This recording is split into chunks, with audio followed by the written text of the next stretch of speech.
There you go. Hello, everyone. We're meeting for the 2025 Bucharest Architecture Annual with our lovely jury that has joined us right now. We have Alexandra Verlan with us. We have Philip from Studio Fares. I would say we have Davide, but Davide will join us soon. Instead of Davide, we have Elena from the studio. Perfect, thank you. And Ingrid as well, hello. Hello. And of course, Professor Spirescu, our colleague and well, mentor during our formative years. Hello. Thank you, everyone. I will start now with with individual housing, and we'll start with our nominees for this category. So I'm entering the first project, which is House CL02.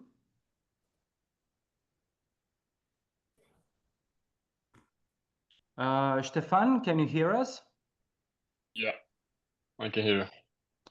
All good now? Yes. Hello, Stefan. Can you hear me also? Hi all. Very well. So please start your presentation. You have between 3 and 5 minutes maximum. Thank you. Okay, I'll share my screen now so you can see the presentation. 1 second.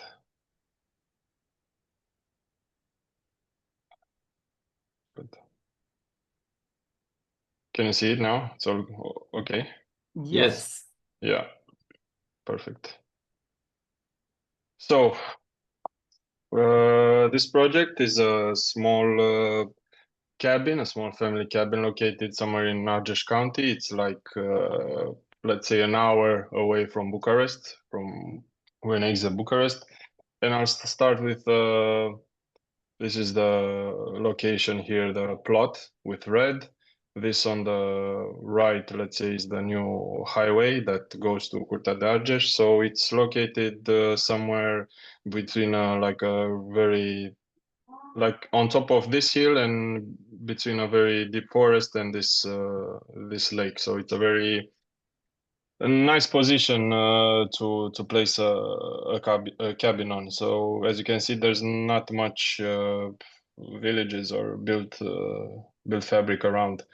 And the premise or the little story behind this cabin is that I was recommended by a friend from London. The clients were and are in Switzerland. I'm in Bucharest. The house is in Argeș County, and so is the builder. So it was a very unique situation of putting together and joining all our forces to do this project. So I'll start with the first, I don't know, apparition of what this house used to be.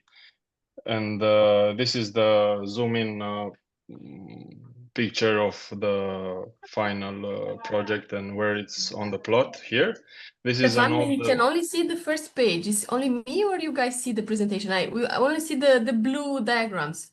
Yes, we see only the blue backgrounds as well. One second.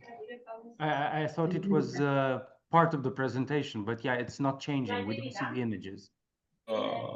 1 second to see what's...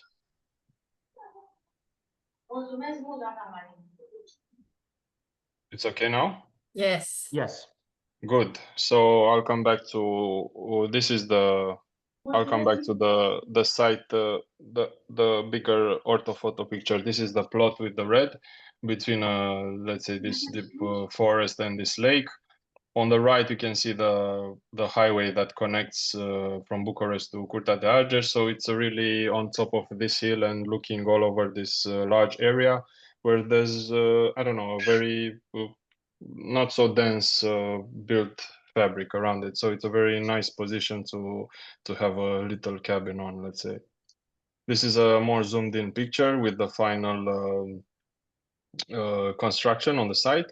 This on the left is a former construction, still of these clients' construction, but it's abandoned because they started with a different architect, and then they, let's say, called me, and we started with a smaller construction, and then maybe we'll move on to this bigger one.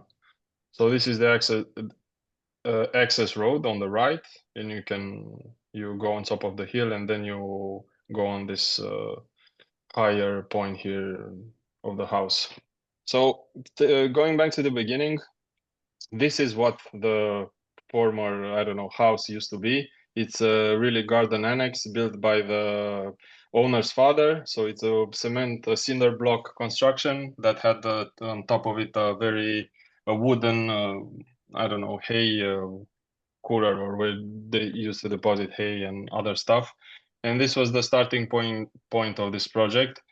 And in time, this is what it evolved in. So from let's say just a cinder block construction, it was added a porch, a little entrance, and a lot of different stuff. So in reality, I try to keep these elements and translate them into a new construction. I liked really much this architecture without architects, and I thought it had a nice proportion. So I tried to keep these openings and this height and this proportion as much as possible. And this is the site plan. We're talking about C2. This is the smaller cabin that's built now. So the initial plan was really just a simple square with only one room inside it, and from this room we started expanding a bit on all directions and adding a staircase so we can go on top, redoing the veranda and holding a balcony on top, and doing some more openings on all directions into the attic, but at the same time keeping the size and the proportions. This is the final. This is the. I mean, the timer for the presentation is closing, please. Okay. Moving on to the built stages, we did additional on timber frame, and this is the final result with this road that takes you up to the house. This is the new construction that it's all planted in dark timber, and the veranda that transformed into a pergola that holds a balcony. So we try to propose this filter that mediates the relationship between the nature and the house.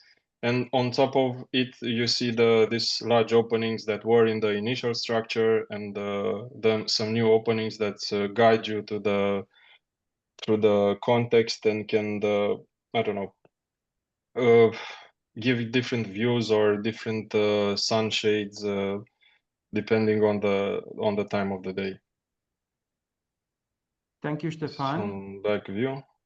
Thank you all. I will need to ask the jury for their questions towards you, and maybe you can explain more of the project based on their questions. Sure. Stefan, tell me about the finishing, exterior and interior finishing. It's plaster or I don't know. The exterior finishing is a ventilated facade. It's a pine wood that has been impregnated with a dark finish. So Yes. we made a detail that we want to cover all the house from top to bottom in this pine wood. So we had to make a subsidiary structure that went from the ground floor all the way to the new timber frame floor. And then we put the thermal insulation, and it's in the end, it's a ventilated facade. The roof is a metal sheet roof, and the interior is plaster. Yeah, plaster and this plywood ceiling. Yes. Yes. And the floor? And the floor, it's a micro cement. So it's downstairs is micro cement also, upstairs is micro cement also, but upstairs being a wood slab, we did also dry screed. So we didn't pour any concrete on this wood slab. So it's a dry screed and then a leveling screed, a very, very thin leveling screed, and then the micro cement. Okay, thank you. Thank you very much. Okay, any other questions from the jury?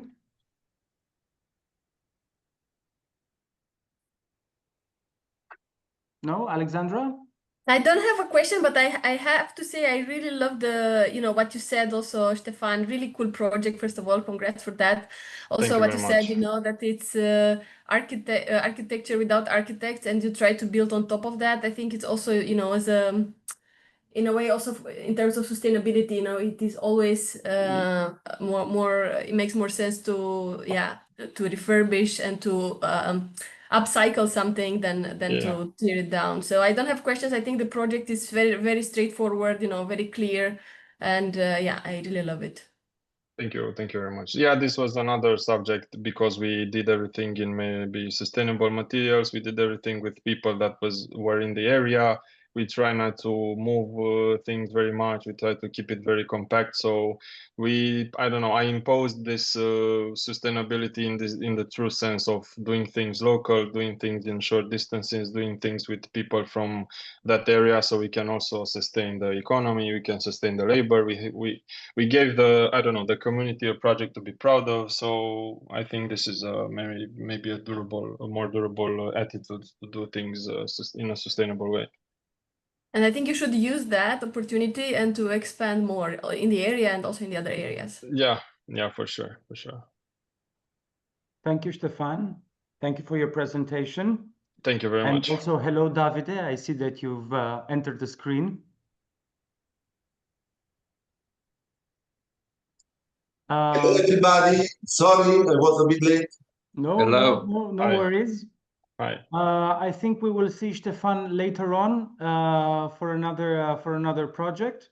Yes. So for the moment, thank you, Stefan. Can you please log out? Sure. And we will see you a little bit later. Yeah. Thank you very much for your time. Congratulations. Bye, everybody. Thank you. Bye. Bye. I'm going to let in the next project, which is iHouse by the Cumulus office. And unfortunately, due to the very, let's say, chaotic schedules of everyone, some of them, they'll be logging from other Zoom accounts, either traveling and so on, but this is what it is. Even though it says Julia, I think we're talking with Elisa.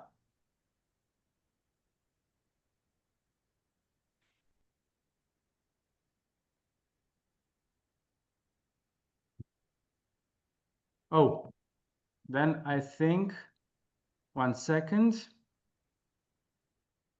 Let me try something else.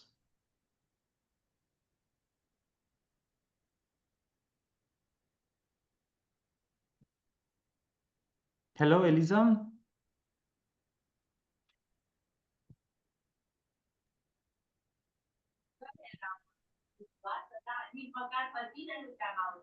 Elisa, can you hear us? This is the second project that we had. Unfortunately, I see we might have some technical difficulties over there. And the person joined, but looks like on mute. Yes, it's called Cumulus Meeting. It's the architecture studio, and I'm waiting for them to join us. But apparently, the microphone is closed. Maybe later. Maybe later. 1 second. If it's possible. Okay, I'm waiting for them because they're writing to me right now. Okay.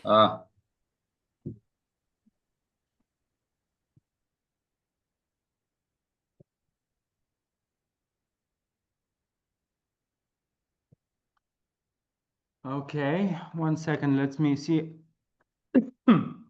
We have another one because unfortunately they're joining from two different directions. Okay. Hello, Elisa. Hello. Hello. We are together here with Andrei Butușina, my colleague, but we wanted to enter through different screens, so sorry for that. Yeah.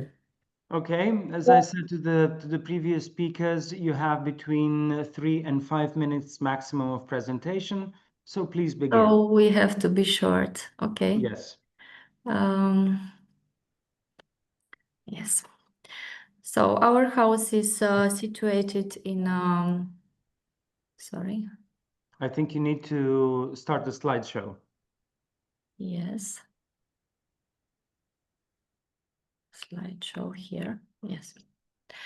In central residential area, quite deconstructed by not very well organized interventions with building apartment blocks and renovations that practically destroyed the area.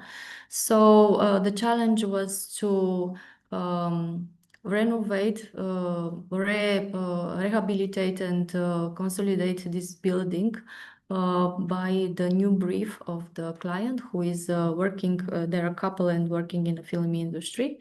They wanted a simple house for their needs and not very big one.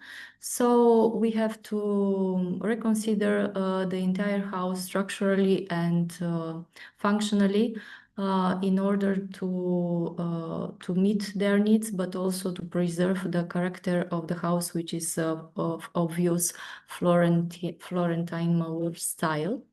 And then we want to bring potential to it. So our main interventions were to hide a little bit the entire main building, which is this one, and to create two double height spaces, which is the orangery towards the street and the dining area in the middle of the house. So also another intervention was to bring another floor to the summer pavilion, which is in the back of the courtyard.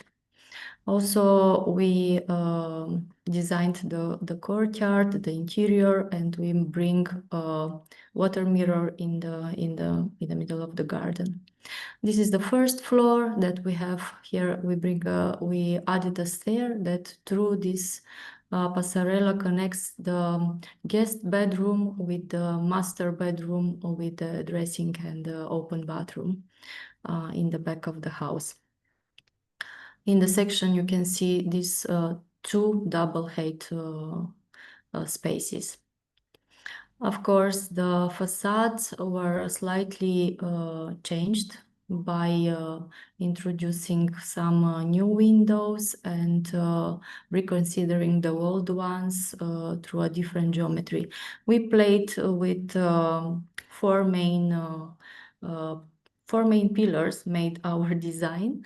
And that was the stylistic one. We wanted to enhance the identity of the house and its style by clearing it and bringing some more elements, but very with very controlled geometry, like the joinery, the windows, and the way they play around through connecting some interior and exterior. The other pillar is the light. Because the house was quite dark, we bring the light through the skylights in certain areas like orangery, the dining area, and the old staircase. And of course, the night lighting was important, the facade and the interior lighting. As I mentioned, the client is a director. For him, the light is very important. So we had to work with this.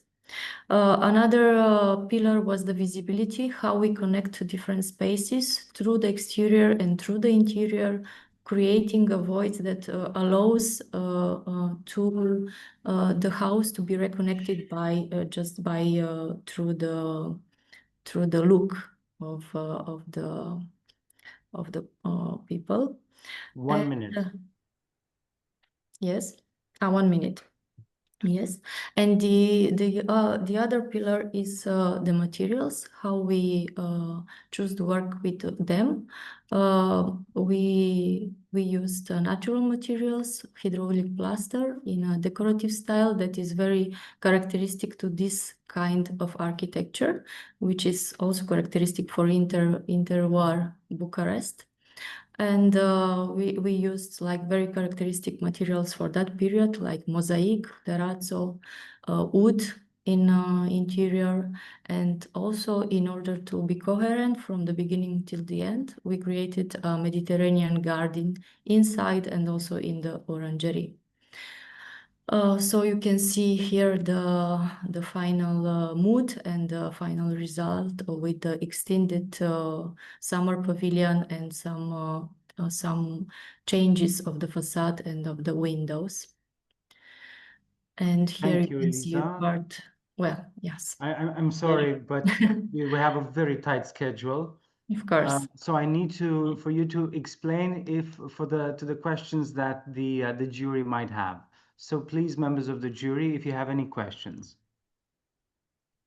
I just slide through the photos, but you saw probably most of them. Elisa, something about the new structure, the consolidation. Yes. The consolidation was quite big, unfortunately. So we had to rebuild some of the slabs and, of course, to consolidate the entire walls. Here you see a new slab that we choose to make it like a folded paper in order to bring contrast between arches and some other geometries that we find in the building, and that is also used in the windows. Yes, the consolidation was quite big, and we had to work with this from the beginning. Because the house was built through the different periods, and we found out that, for instance, the slab between the underground and the ground level was like two slabs with space between them. So it was really a collage of buildings, and they couldn't stay for the new purposes. But the walls remained intact, so we just consolidate them. Okay, thank you. Ingrid, Davide, do you have any questions? No, I think it's very clear, and the explanation, they went into all details of the construction. So, bravi, beautiful work. Thank you. Yeah, I like it too very much. Did you ever thought to have different materials outside, because it has this mono-material look that is its strength somehow, but maybe also the temptation to change the material could eventually be there, or was it there, or it was at the beginning the idea that all of it should sort of have this monomateric language? Yes, we wanted to have this monomaterial language. Especially we wanted to replicate and to redo the texture of the old house, which was quite a challenge, and we managed to do it because it is very characteristic to this kind of architecture. And I think the positive examples for Bucharest are really important, that we show that we want to preserve what we have. And also we bring new material, which is the steel windows, and the floor, which is a kind of new material, but it is also found in old buildings. So it is kind of mixture between modern interventions and restoration. Thank you. Thank you very much, Elisa, for your presentation. We will be moving on to our next presentation. So if you could please log out. We're going to ask the authors of Our House, Diana and Lucian Bugnariu. So I will let them in right now.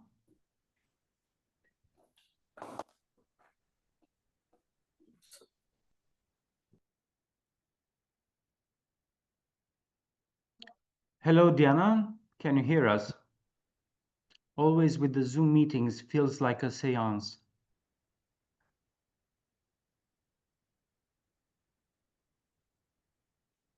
Hello, Diana and Lucian, your microphone is closed. Hi everyone. Hello. Hello. If you can start your presentation, do you need me to show the images or do you have your own? No, we have our own. We cannot hear you very well. We will share the screen right now, just a second. Can you hear us? No. Somehow the microphone is a little bit, maybe the volume, you need to turn it up. Yeah, it's pretty up. Can you hear us now? Yes. Yes. Okay, I'll be speaking a little bit louder then. So you can share the images if you have them. Yeah. Remember, a 3 to 5 minutes presentation. I will stop you at 5. Okay, thank you. We will start by talking about a few basic ideas, not to waste your time with all the story of the house, just the basic outlines. So House R is a contemporary take on the classic gable house. This was the main idea that we talked in the brief with our clients. They really wanted something that was inspired by the British and the Belgian cottages.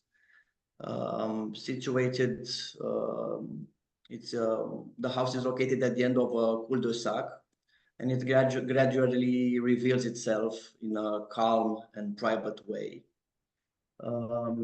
As I said, it draws inspiration from the basic shaped house, but speaks a modern architectural language, and it integrates naturally into a diverse suburban setting.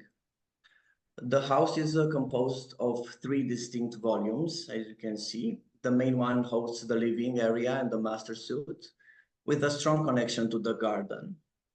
The second one, attached to the bigger one, is more compact. It's dedicated to the children's space. And the third, which is the one perpendicular to the street, hosts technical and leisure functions. So this layout basically creates a rhythm and flexibility in daily life. It was also in our main discussions with the client in the initial brief. This is what you're seeing right now. It's the enclosed, more sterile, private cul-de-sac, the entrance of the house, not too many windows.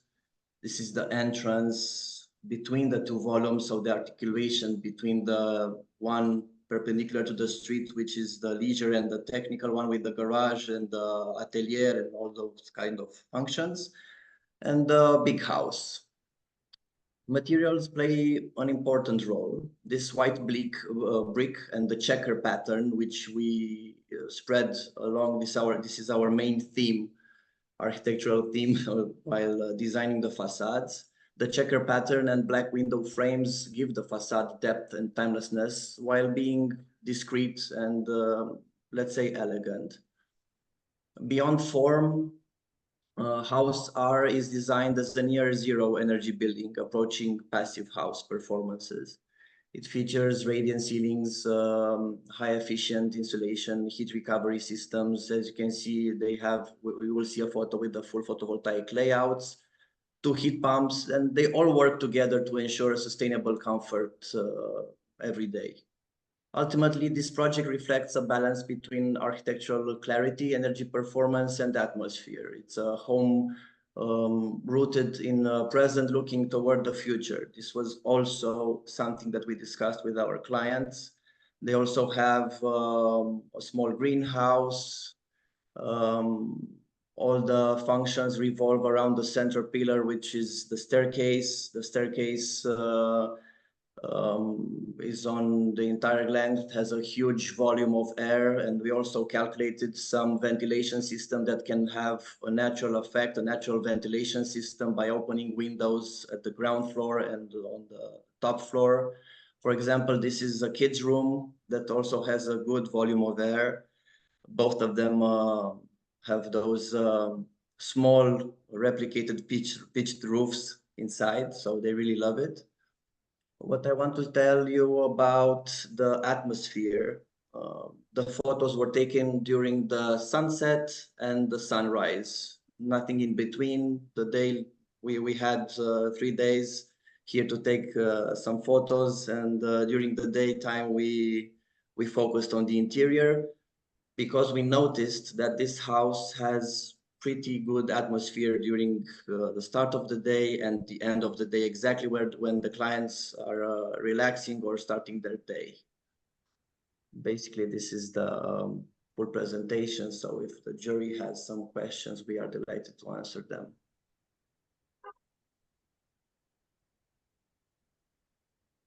Robert, can I say something? Of course, of course. Hi, architects. Good morning. Bravi.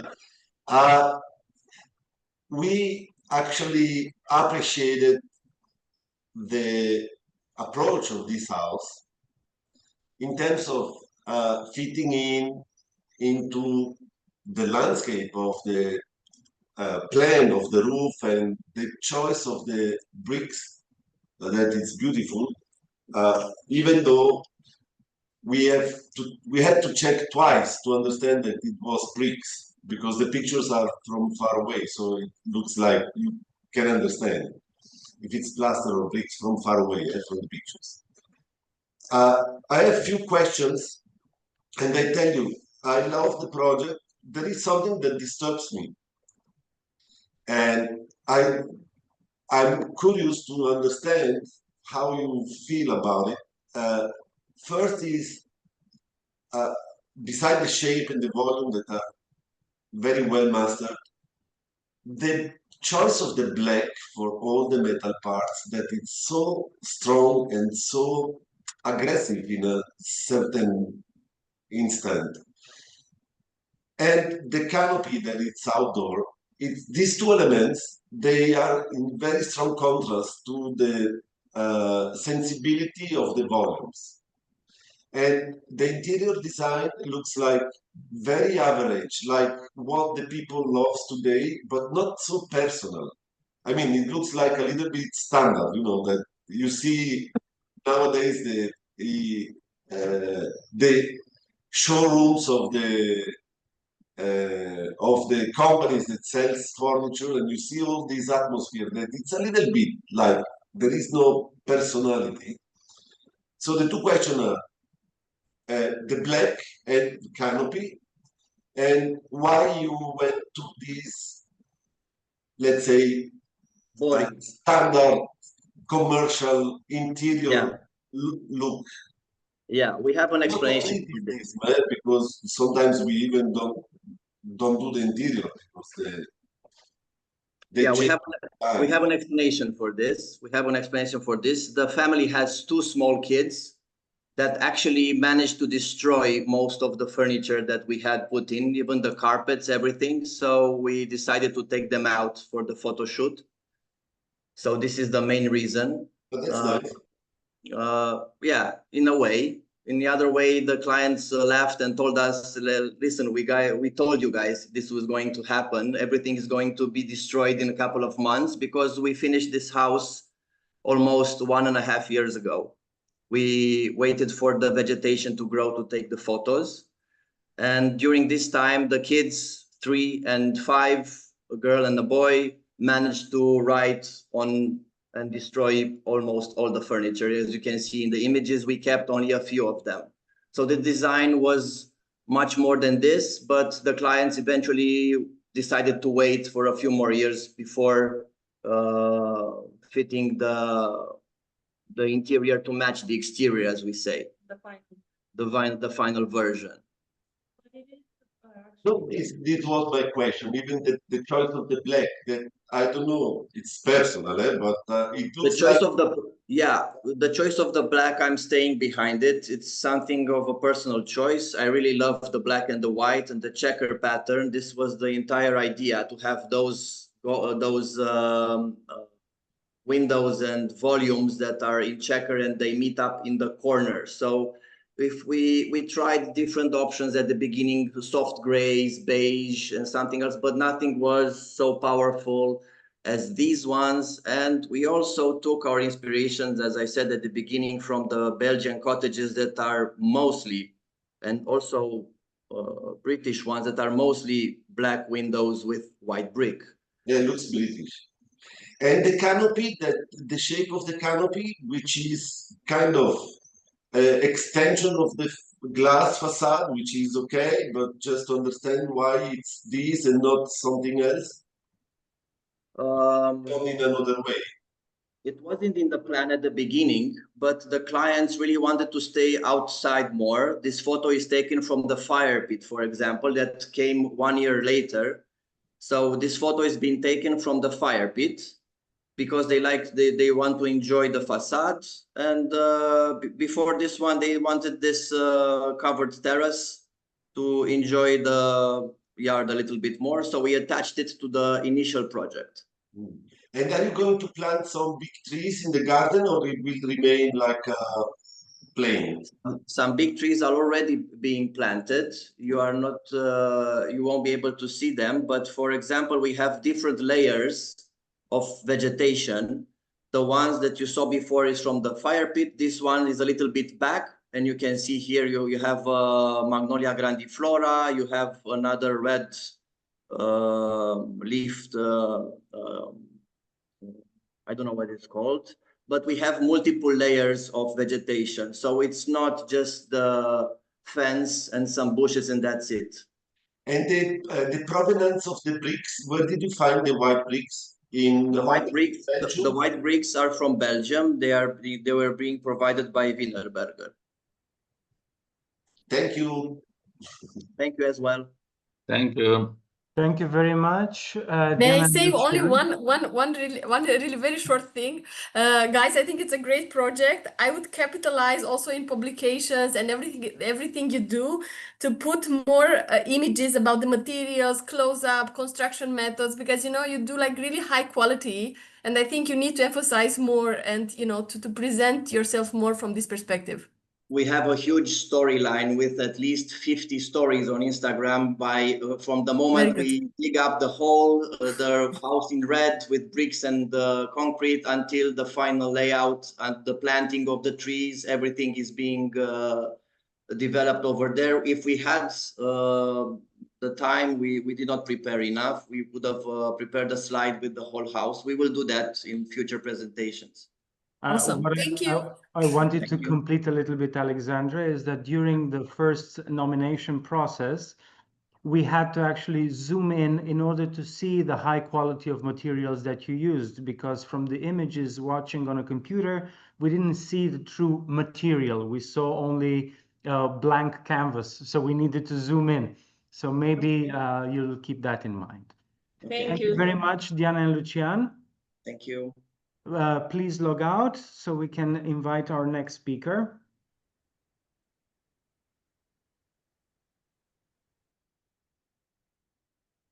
Our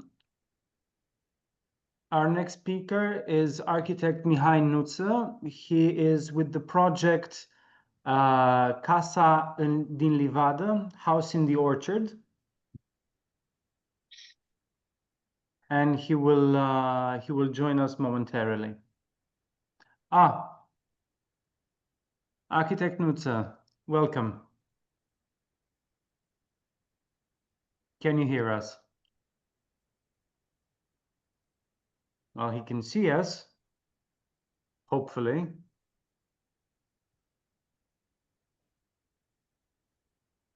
One second. You're online.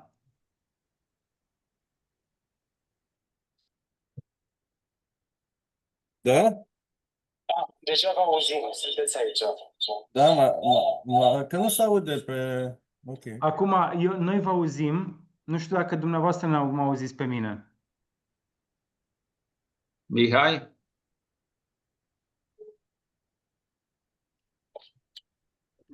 Cred că va trebui cumva să ne auzim altfel, pentru că noi vă putem auzi pe dumneavoastră. Da, eu nu pot să... Eu nu vă aud. Mihai, acum ne auzi? Mă auziți? Da. Bună ziua, domn profesor. Bună ziua. Ok. Hello.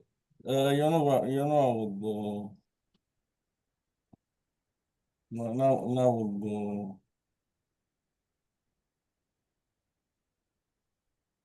Mihai?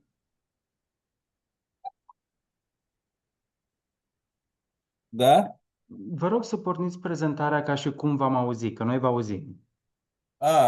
Ok. The presentation will have to be in English. Yeah, I understand. So I share some photo of the house now. The one this is one I like, one of the best, and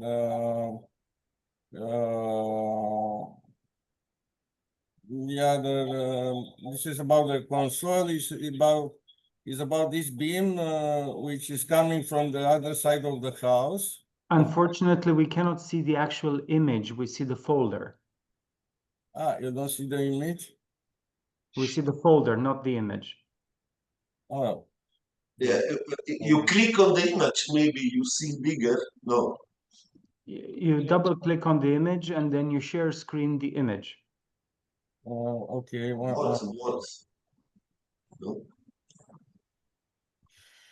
If you want to, I can share the images from the site, the ones you've uploaded. If you have technical problems.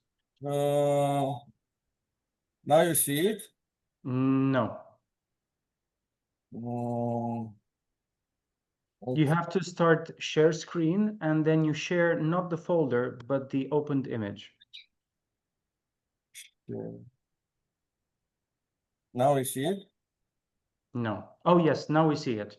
Yeah, it's okay now. Well, this is the first thing. Then this image is about the structure of special structure, which is coming from Oltenia traditional wood houses, because this beam, this timber beam, is coming from the back. One piece is from the back of the house, and then allows us to have a very slim pillow here.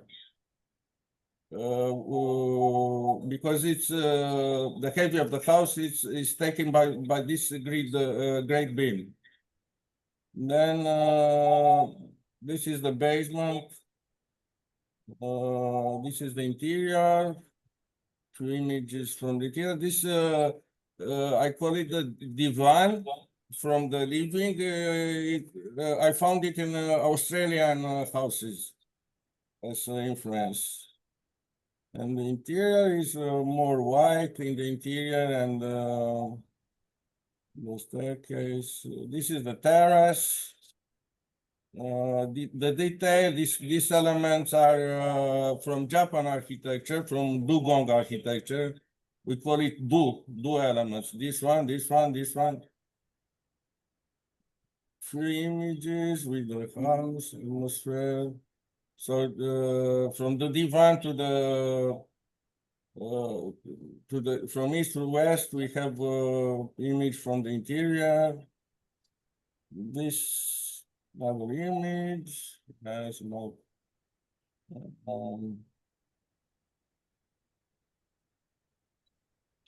this is the back of the house, which is north orientated.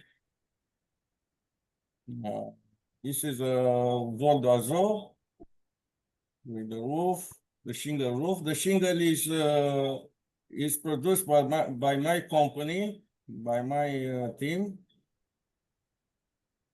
I think I study all the shingle in the wall, and this I think this is the only one shingle that is endemic for Romanian shingle system. You can't find another place, and it's very nice for organic architecture. This is the working place, traditional style, Roman style, because this beam is about more between 300 and 400 kilo. The joinery, the same. Now this is the big beam. This is a Romanian pillar, the only one I found in our tradition, the only one with anthropomorphic features. I think it's more due with Dogon art. Dogon is from Chiad. Looks like, I don't know. Also, it's a structure. Now is when we finish the roof, we put the pine here, traditionally. The structure is made, I made also with my team. This also working on the structure. These are the special elements, the finishing of the roof from the interior. And this is the shingle in four rows and plus. Between 4 and 5 rows, the width is about 7-8 millimeters. The first row 10 to 11 millimeters. The exposure 8 centimeters. This is the edge of we're closing the end of the presentation because we have 1 more minute for the presentation. Okay. Okay. And this is the end. Yeah.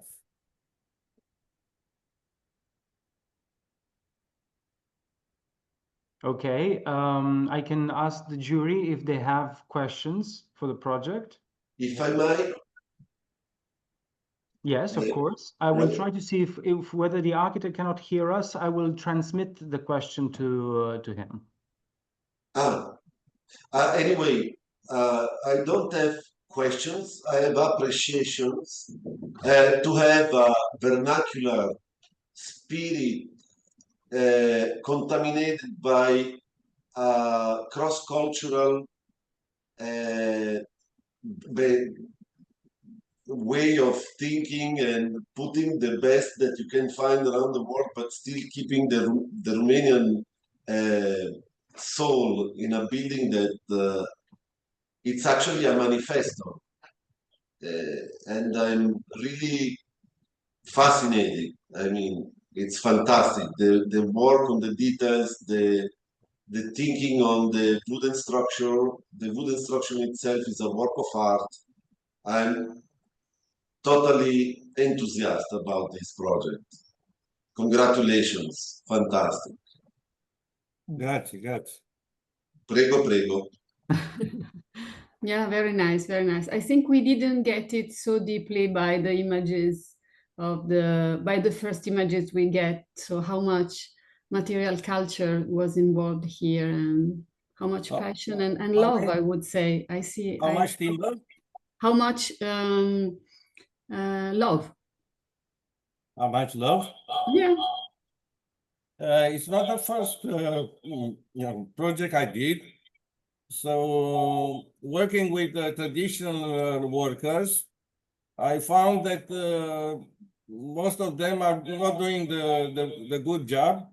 So so then I have to do it myself, my company. To my company, and I do the materials only for my projects. Also for the other architects who want in restoration, I did some work with my team. But I most of the time, I mean, 90% of the time is for my time is for architecture, for my projects.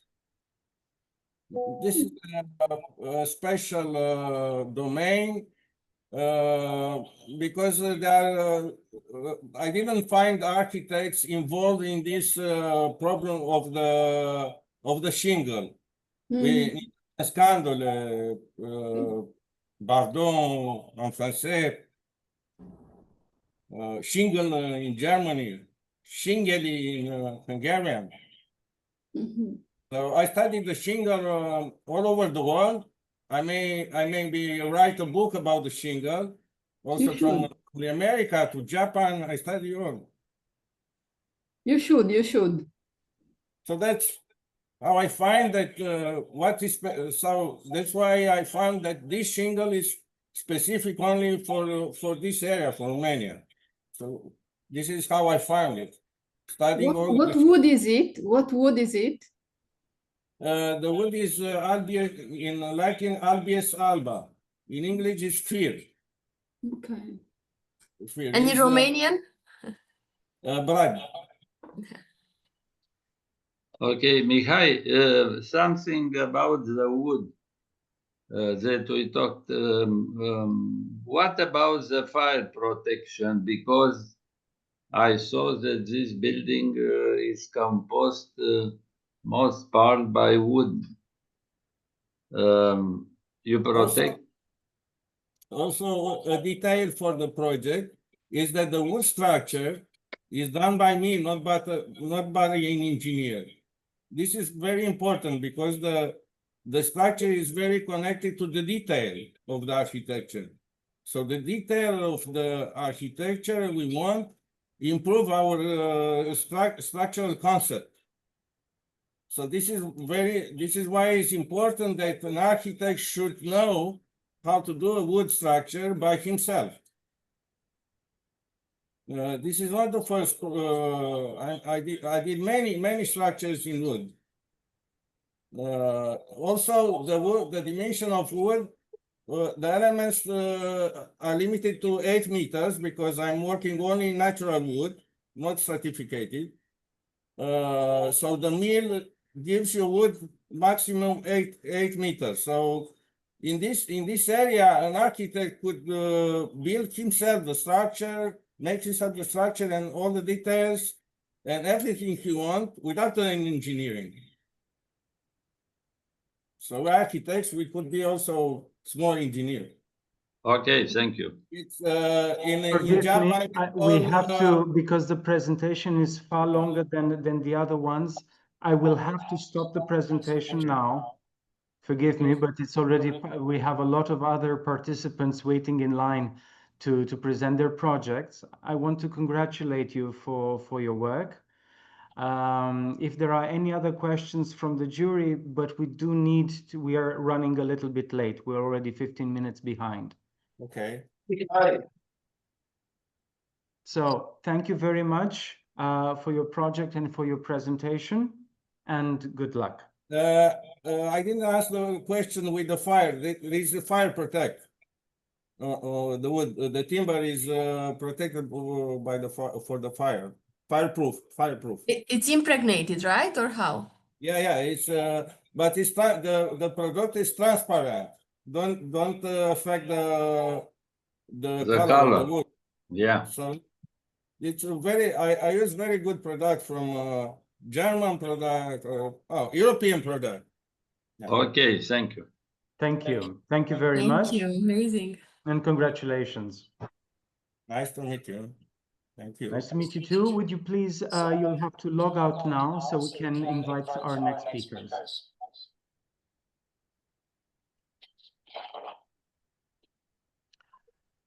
Very well. I'm going to continue now with the project that, based on the last voting that we had to include it into the nominee list. It's called coherent dissymmetry. On your ranking, it showed very high marks, so we had to introduce it into our nominee list. So I'm going to invite the architects from Outbox Studio to present their project.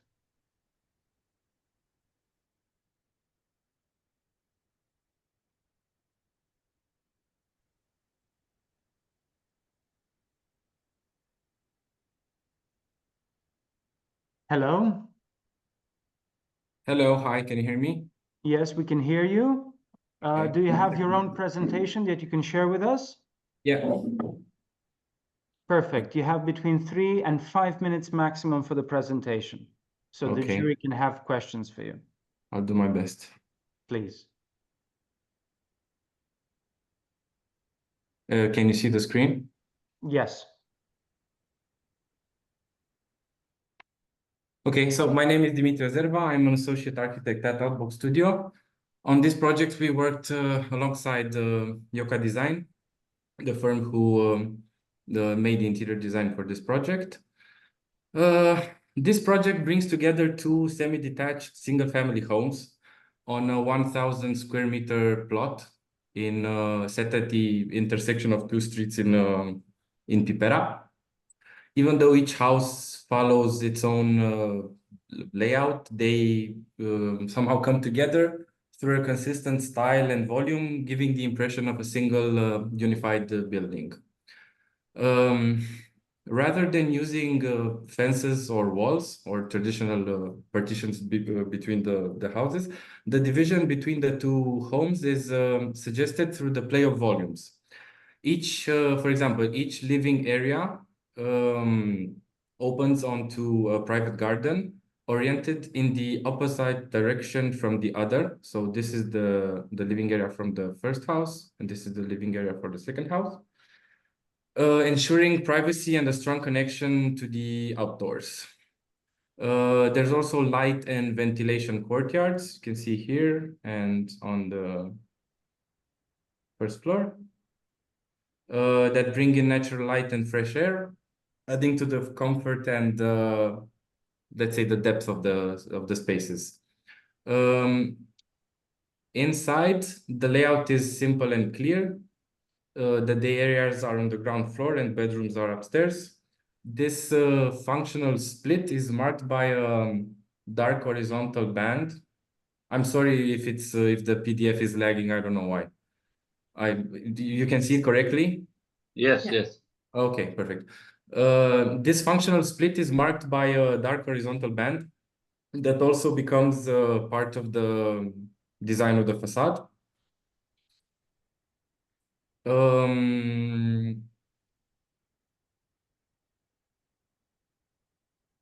Besides the living, kitchen, and dining areas on the ground floor, we also have some multifunctional spaces, like the office, the hobby room. Thanks to the building layout, these zones easily flow out into generous terraces, as you can see here and in the following pictures. This horizontal element also extends outwards, creating covered spaces and sheltered entrances. This is one of the terraces from the houses.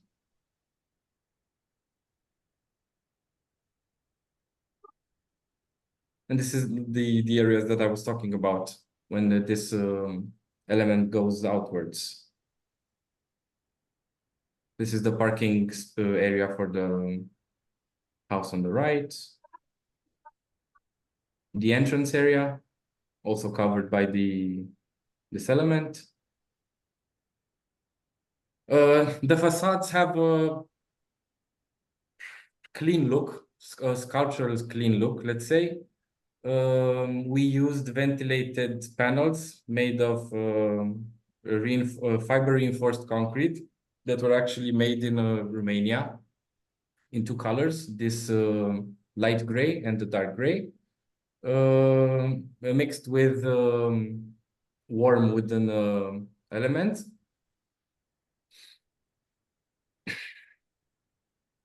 We used large windows up to 3 meters in. Sorry? You have 1 more minute for presentation. Okay. We used the large windows up to 3 meters in height, which add to the sense of openness and elegance of the spaces. And on the ground floor, the wood continues underneath the cantilevered sections, and align with the interior ceilings, which also hide all the ventilation systems. We think that the end result is a modern, refined living space that feels calm, open, and thoughtfully connected to its surroundings. Thank you very much for the presentation. Now, if the jury has any questions for you, please feel free. Davide, Ingrid. Yes. I just want to ask, because the project is very clear, about this horizontal dark element that you insert. I didn't understood because you could have done it in many other ways, but you emphasize this beam, this, and I don't understand why you have chosen this. What brings to your project something that makes it better than not having it dark, for example? Basically, I mean, if you read it in a way, you are between out style and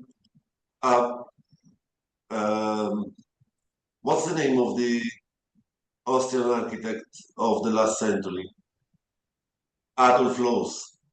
You are between Adolf Loos and out. But you have chosen to have this dark horizontal line that marks the entire things very strongly.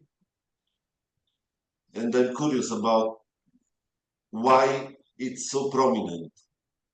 Well, as I said at the beginning of the presentation, the whole idea, the client wanted to build two houses on this plot. The plot isn't that big for two individual houses that aren't connected to each other. So what we tried is to make a project for two semi-detached houses that feel from the outside that feel like one house. So using maybe the same elements, but we played with them like geometrically, but we felt the need to have this element that really subtly connects everything, and at the same time separates the two. Sorry. No, you can go on. Okay, and it separates the day and the night areas. No, I just was curious why it's dark and not the same color. The same color. Why there's two tones of reinforced concrete panels? To be honest, that's how we felt it. To have a strong contrast with the wood, but also have something light and more clean. Thank you. Thank you very much. If there are no more questions from the jury. Okay. Thank you very much for your presentation and for your project. Congratulations for your nomination. Thank you. And good luck. Thank you. Bye. The next project that we're going to have is called Tempieto, the House of the Mentor, done by architect Anna Maria Goilov. And I will let her in right now.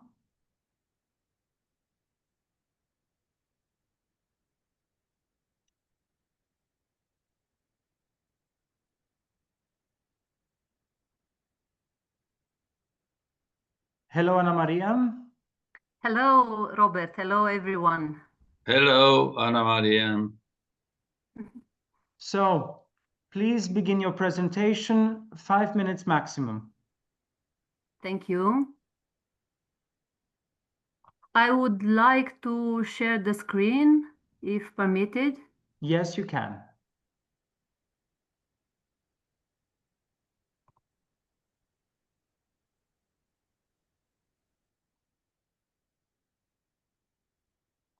For the moment, we only see the folder. I think you need to share the actual image. Just a moment. Stop share. I will try one more time.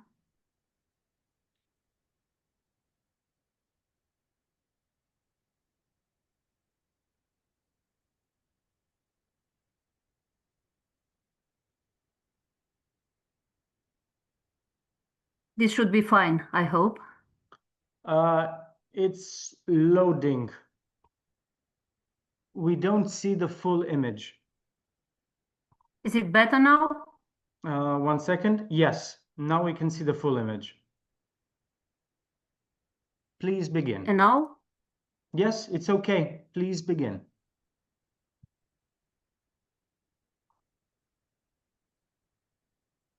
So, first of all, I would like to thank you all for the nomination and to say that we are truly honored.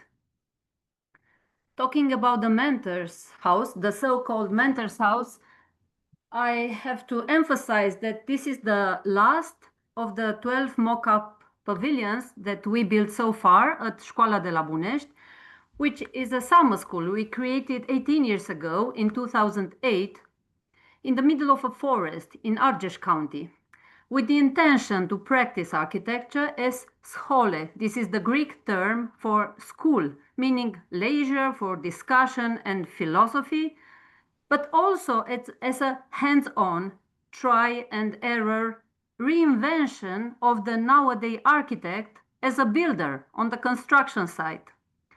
At Bunești, the building process means the training of the builder, and especially the shaping of a new mentality based on the contemporary need for, of course, sustainable, ecological, but mostly human and beautiful architecture. Today, Școala de la Bunești proposes a form of alternative education that combines workshops of architecture, painting, sculpture, and music with lectures from all the humanistic disciplines focused on a list of fundamental readings. So, as I told you, each of the 12 pavilion structures has been dedicated to a specific natural material and technique, like Mesopotamian brick vaulting, adobe masonry, Caucasian stereotomic prototypes, and of course, Vitruvian burnt oak foundations. In this case, after 12 years, how do I change the image? Yes, after 12 years of practical experience, we decided to be the carpenters ourselves and embarked on creating a structure fully imagined through the structural logic of timber, of wood.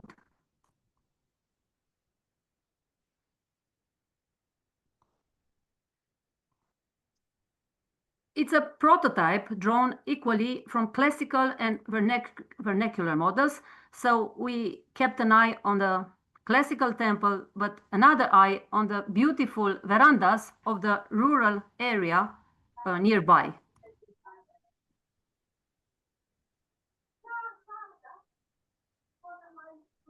It's funny that it is a house for one, built across 5 generations by 120 architects, mostly architecture students. It's a lacustrine dwelling, but on a dry land, since we excavated a perimeter drain to protect the pole foundations that you can see here, the poles.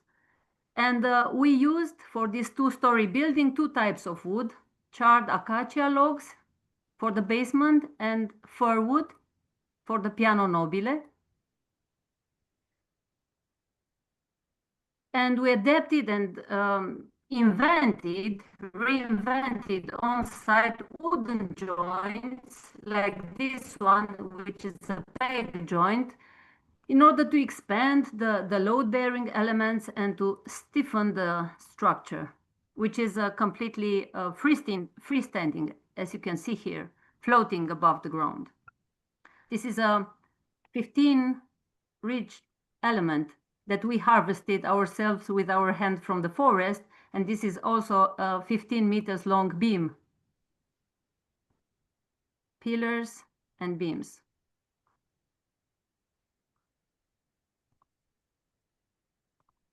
It's a temple that instead of a crepidoma has a cantilevered peripteral portico, which runs around the core, offering this modest dwelling a monumental open-air hall. I'm sorry to interrupt you, but you have only 1 minute left of your presentation. It's enough, thank you. It's a cella, but not made of stone, but of hempcrete, which is a very light enclosure, and the wood benefits from this protection. It's a passive house, but a breathing one, as the walls filter the air and allow the transfer of vapors. And as you can see, the interior space consists of a small kitchen, an oculus facing north, a small bathroom, a bed, a table, and a ribbon window on the south. It's a dwelling installation that produces also electricity and stores rainwater for household and garden use.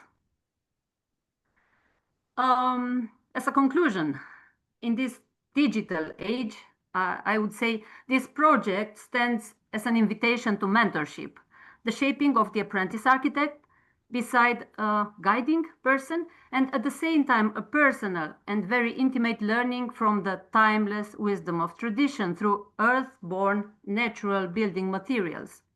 The mentor's house was built to host the visiting professors of the School of București, among whom we would be delighted to count you in the very near future. Thank you. And thank you for the presentation. If there are any questions from the jury. May I? Of course. Anna Maria, fantastic. I come to visit. Thank you. It's better in reality than in pictures, than in photos and videos. You should check it on site. I come to visit. It's amazing. Yes, I love it. Fantastic. We've just started the last week this session of summer school, and it ends in September. So there's time enough to have you here. I will be in November. In Romania again. Then you're welcome. I will book the house for you in November. Fantastic. It's, I think we don't have time now to share, but we are dealing with similar stuff. So I think we will get the chance to meet and share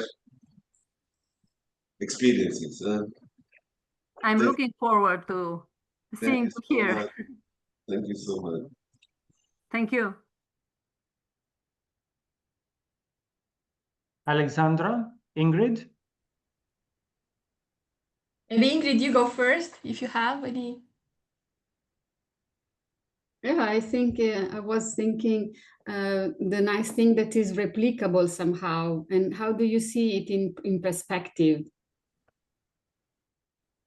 It is, of course, as I mentioned already, a vernacular project, since it uses local materials like the wood from the forest and also local workers, villagers, mixed with students and so on. But there are some fundamental principles that can be used in any contemporary project, I would say. So the idea of collecting the rainwater using this W-shaped roof facing south at an angle of 35 degrees, of course, because this is the best in our case for our location. This can also be used. So there are some elements that can be everywhere. upscaled. Yeah, the idea is which of some of these elements could be upscaled at a wider scale somehow. Yeah, thank you. To be honest, I think this could be an answer given to a contemporary need for valuable rural architecture in Romania. And as you probably know, Romania is a civilization of wood, and we gave up wood and used instead reinforced concrete in the rural areas, which is such a pity. So we just wanted to prove that we have this renewable natural resource that we have to learn again to trust and to convert into real architecture, contemporary architecture. This is what we wanted to prove, but in a structural way. So it's not a decorative, ornamental material, but it can give you beautiful structural answers to the contemporary and it can be also a model that houses. maybe not exactly the same, but somehow be applied in other contexts. The idea that we sort of find the roots to make a new way of looking at materials, at architecture, and not only in a commercial way, but sort of. But it would be also interesting to make it sort of more scaled up. So it goes very well for Romania, and it's a very good message. But I would for sure encourage to see how it can become a model somehow. There are similar examples of architecture. There is a guild. It's called, I think, Northmen in Estonia, Letonia, something like that.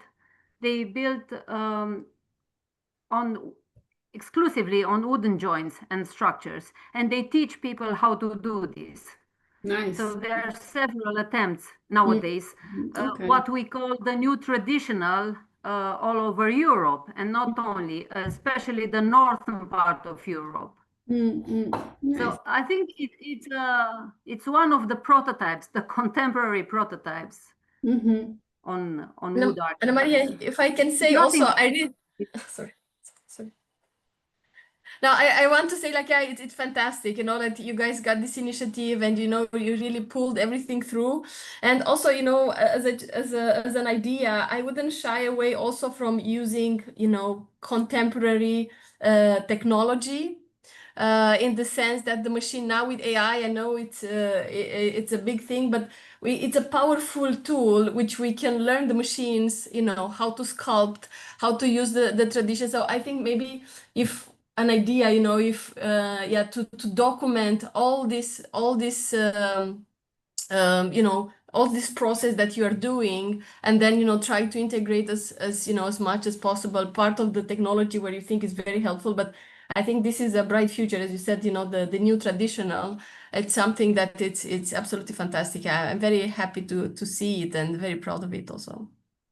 This is what we're actually doing. So the purpose of our project is the process in itself. And we document and write down everything, and we try and we explore and we experience. That's why I mentioned at the beginning the try and error as a methodology. But we also, I have to admit that we used these photovoltaic panels and also the EPDM membrane and so on. I think we just have to be very careful how much of everything we mix together. But this could be smartly done.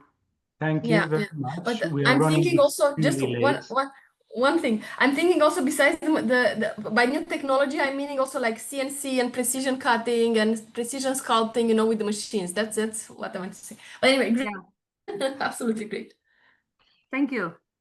And Thank you are welcome. Very much. I'm sorry to cut this short, because there are plenty of extraordinary informations, but we do have a lot of other participants, and we need to try to cram them all in a very short amount of time.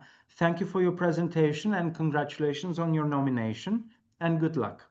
Thank you, and I'm looking forward to seeing you all at the School of Bunești.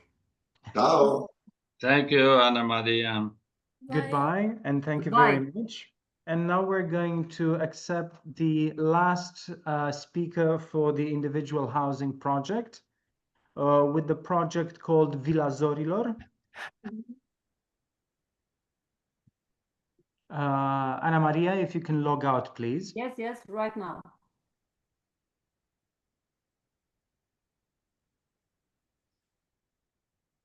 and I am inviting architect Bogdan Nagu.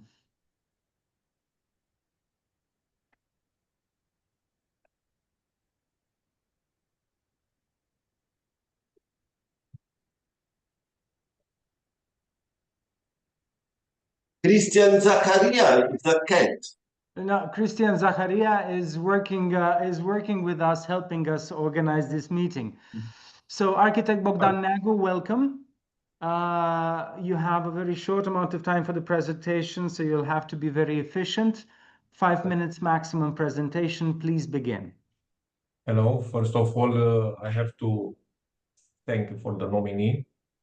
After this wonderful and secluded architecture, what we saw before, let's come to the urban crowded reality. Just a second to share the screen. Do you hear me? Yes. Okay, sorry.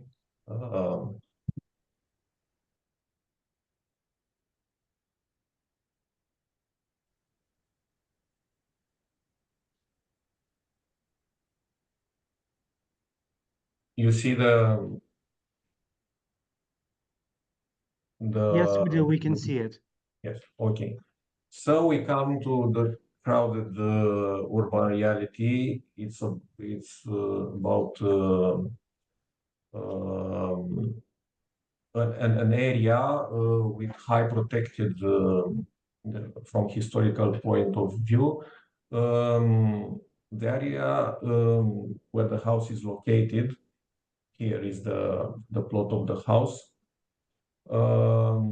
Was established at the beginning of the 20th century, is composed from a mix of modernist architecture with terraces and neo-Romanian architecture from that period with slope roof, with canopies in the front of the facade, and I have to in the front of the facade, and with some kind of bow windows also in the like this in the main facade. Practically, we proposed a volume which it's let's say it's a continuum of these two kind of style. This from in a contemporary language, we connect these two complementary style. This bevel line is not accidental. It's like a signature of the house. You can see on the section, on the fence, on the canopy from the main facade, and also on the back facade. It was inspired from this kind of classical element to have an iconic, let's say, or a signature which connects with the surrounding. This canopy from the front facade is not only aesthetical reason, it also function to shade the window, and you can see here how it works. The shade is almost in the window. In the back side, this kind of element, this canopy, where the sun is not so big problem, it become an element for flowers, for green. I'm sorry, Bogdan, you have 1 minute left. Okay. This high comfort villa continued to the basement with a spa area, which connects very fluid with the outdoor spaces. All this,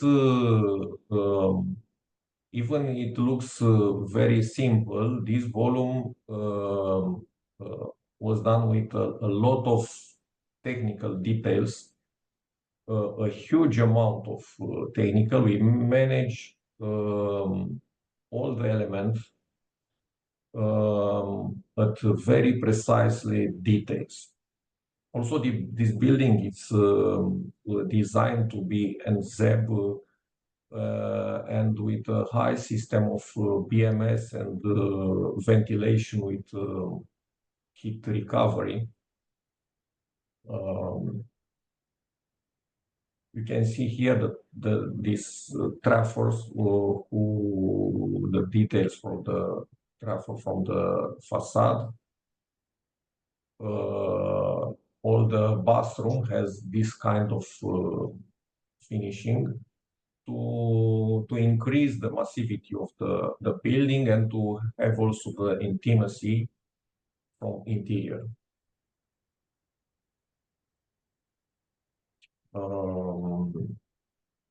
It was designed to last at least, let's say, 200 years without any intervention, I hope.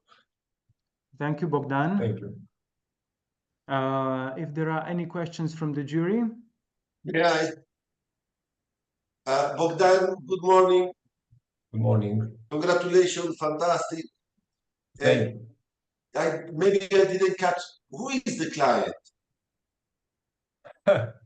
It's a very good guy. I can see. Yeah.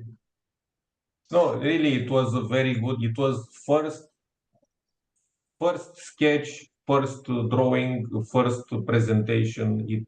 He understands from the beginning. Our stress was not to convince this part, but to follow up all the details and all the works in the site, because it has a lot of very, very thin and very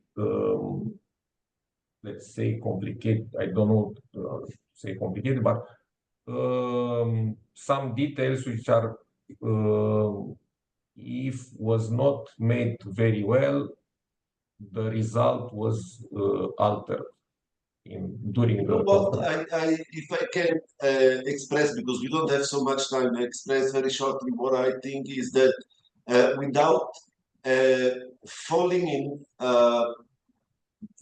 like obvious analogies, after your explanation, I can feel the spirit of the place and the historical heritage that comes into a building that doesn't suffer from analogies, but is a promoter of quality and as well of a soul of the historical heritage. This is, I think, very fantastic, besides the precision of the details and the fact that I guess the good sustainability because of the good execution and insulation of the entire building, which is quite complex, but it's very personal. It's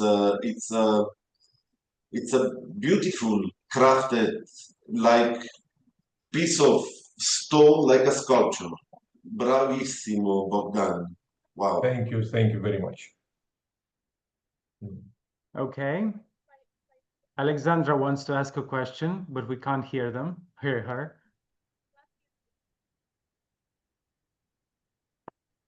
Microphone. There seems to be a microphone problem. We hear you talking, but Maybe volume. The volume.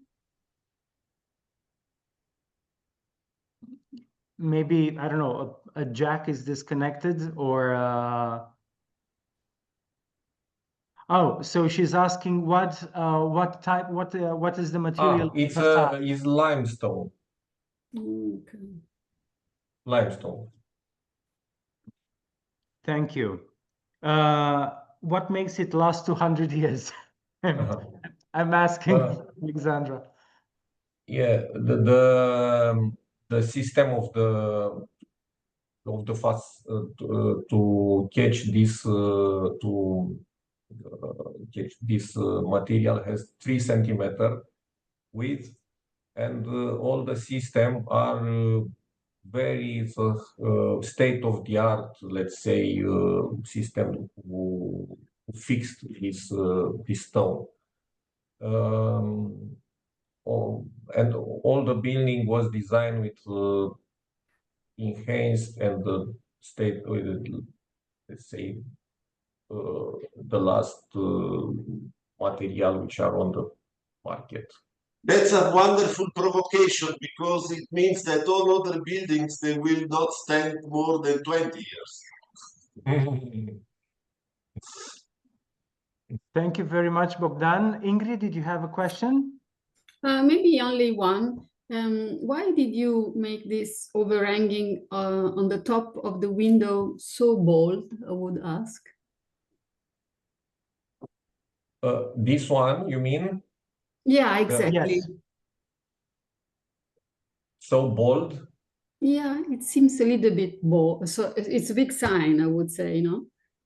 So courageous, so Yeah, daring. Yeah, it's quite.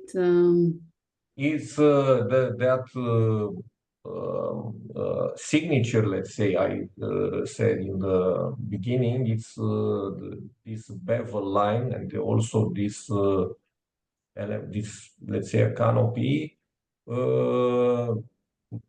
For me, it's, let's say, similar, but with this kind of classical bow windows. This one, yeah, it's flipped somehow. It's or this one flipped.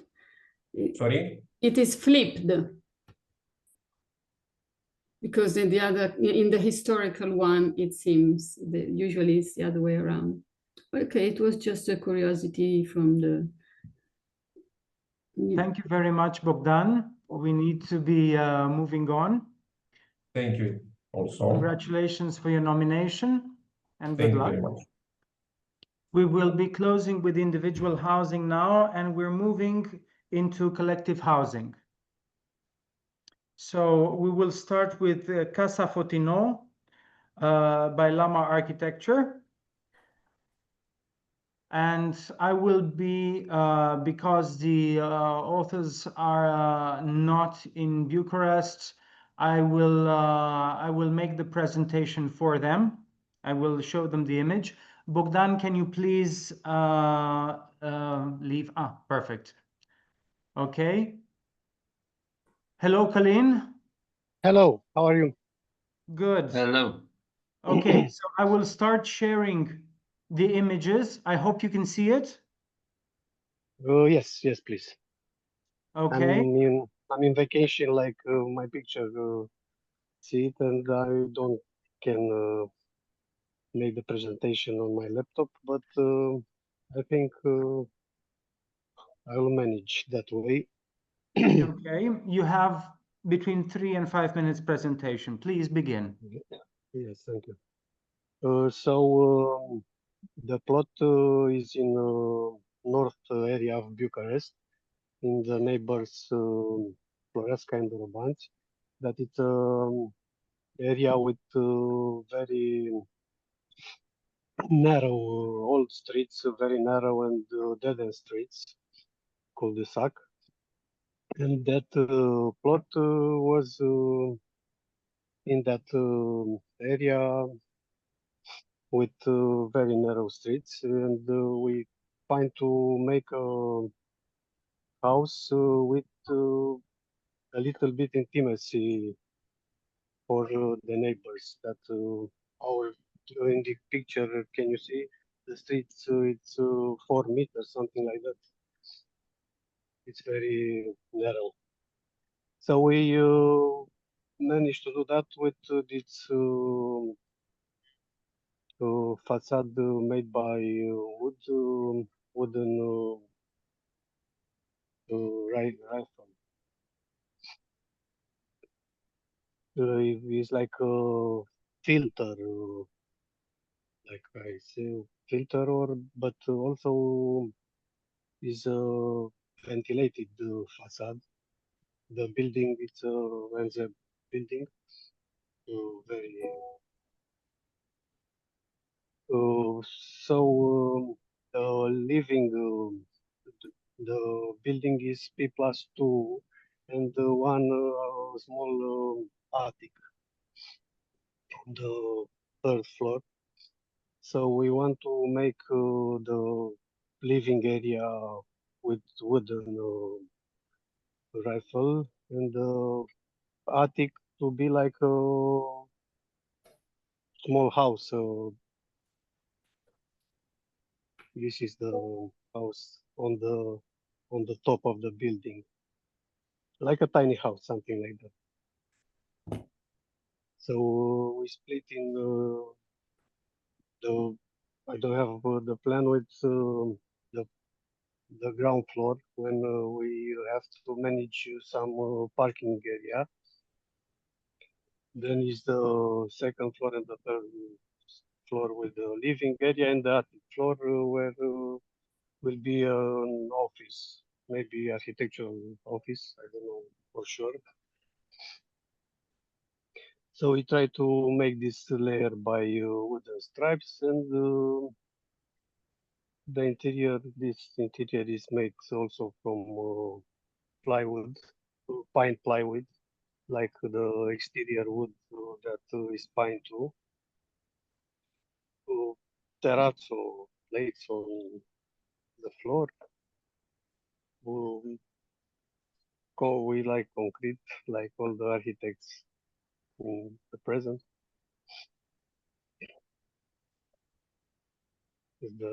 This is the entrance again with steel. This is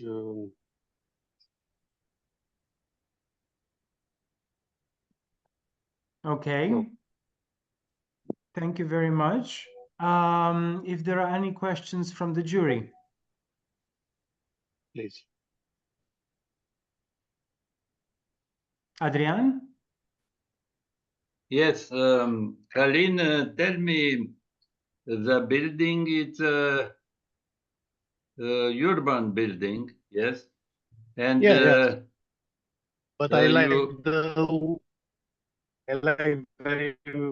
I like the wood very much. Yeah, but you choose to use wood in a big part of the exterior, but the interior too. What is the reason to choose wood in a urban context? I think. Yes, please. I think was the best material for make this filter that I told you. And the staircase, it's also in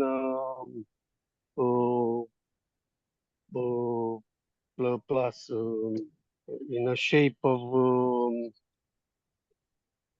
I don't know the word, but I think it's like you see, it's a tree here. I want to not to be very urban, like I said on the house. I want to make the small houses like I don't know. Okay, thank you, Kalin. Thank you very much, Kalin. If there are any other questions? Congratulations, Kalin. Thank you. Thank you very much for your presentation. Thank you for congratulations on your nomination. And enjoy the vacations. And enjoy the vacation. Bye-bye. Thank you. Bye. We will now be moving on to our next project, 1 second. The next nomination is called Forest Living. And we're going to let in one of the team members. 1 second. Architect Andrei Comanac. 1 second.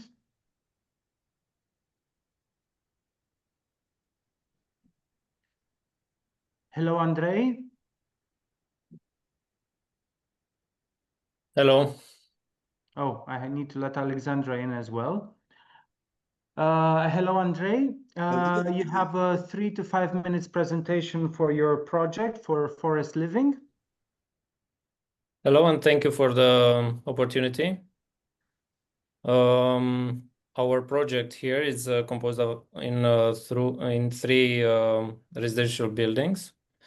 They are part of a larger residential complex called Amber Forest. It's a project that recently received LEED Platinum for communities. The design proposes 3 distinct volumes arranged in a clear urban composition that structures the site and defines a balanced sequence of built and open spaces. Their insertion into the context is carefully calibrated. The buildings are aligned along the east-west axis and staggered to avoid excessive overlapping, generously opening up views towards the Banasa forest. You can see it towards the south here, and establishing a natural relationship between the living, the constructed area, and the nature. The appearance of the volumes is fragmented into rhythmic frames that distinguish between glazed and solid surfaces, between smooth finishings and textures, so the textured surface of the exposed brick. The brick color is also chosen to separate the foreground volume, which is 1 level smaller from the background volume, and is subtly altered on the next building and then on the next building, thus enhancing the sense of depth of the entire composition.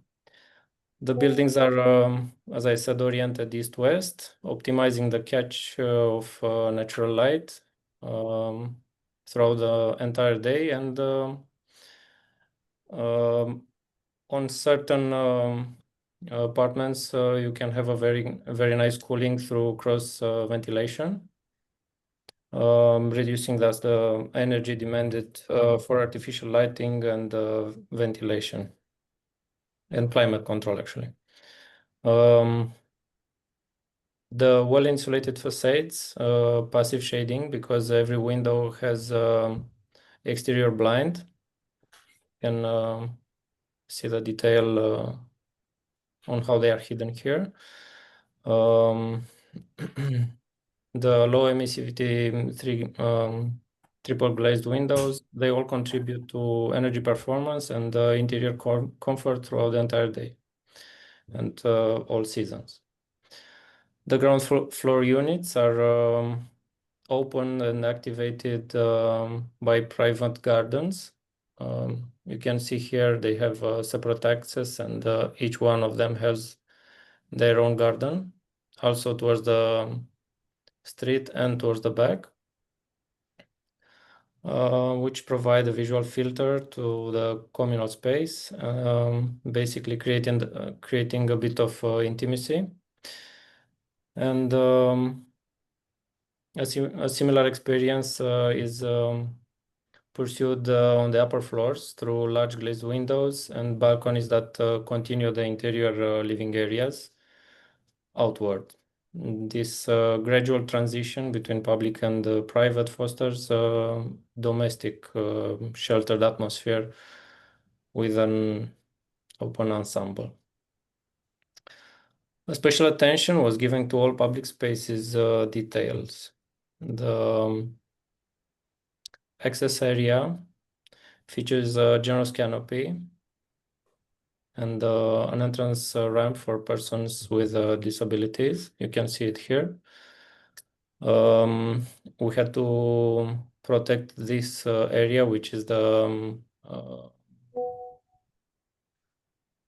window towards the technical space, and we wanted it to be somehow protected.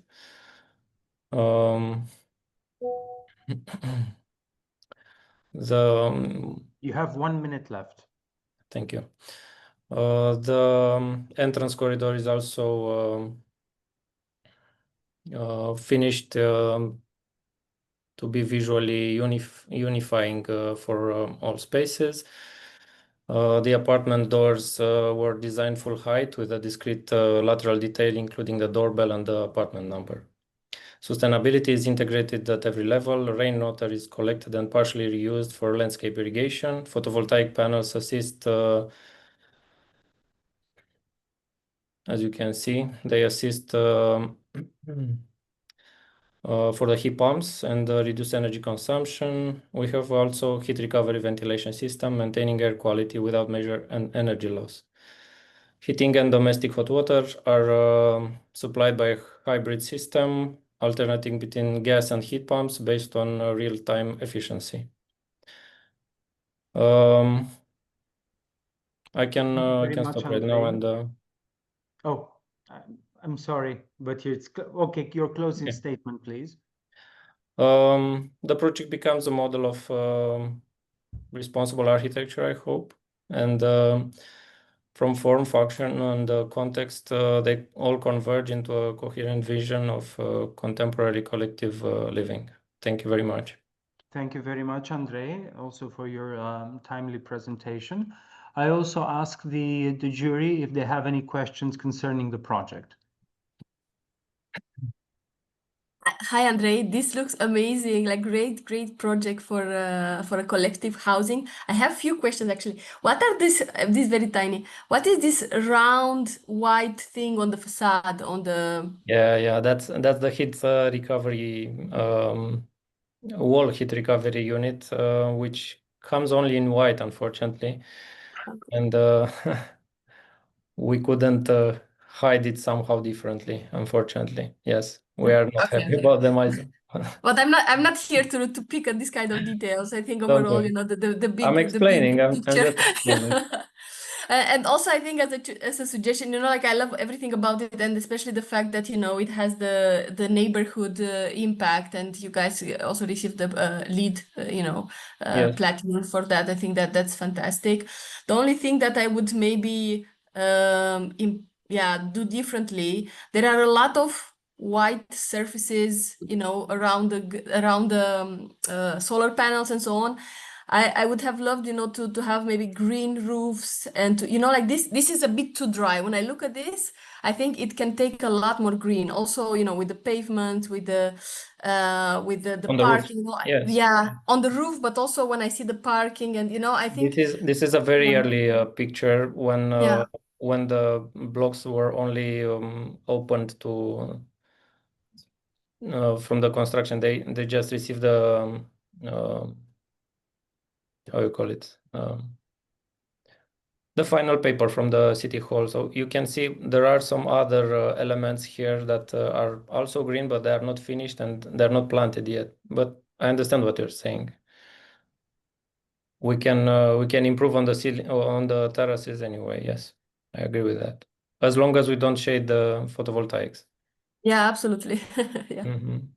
And also, you know, like the MEP, and you know, there are like some little things, you know, like all these MEP units, they can also, you know, like have some nice lamellas around it. You know, I think overall, they are not visible from down. We calculated the angles of visibility, and they are not so high. Yeah. That they are not visible from the street level.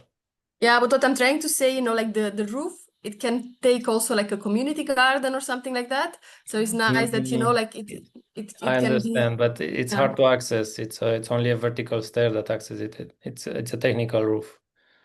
Yeah, I understand, but I think that, you know, there are more opportunities than become just a technical roof. I You agree, know, like I think yeah. for future projects. But For continuing your idea with the green, all these parts are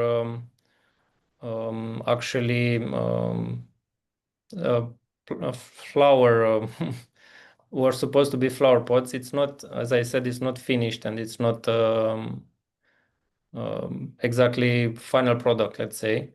But it will be planted all this part. The retreated distance between the first volume and the second volume, it has a small jardiniera there that will receive plants that will enhance not only the view but also the living quality.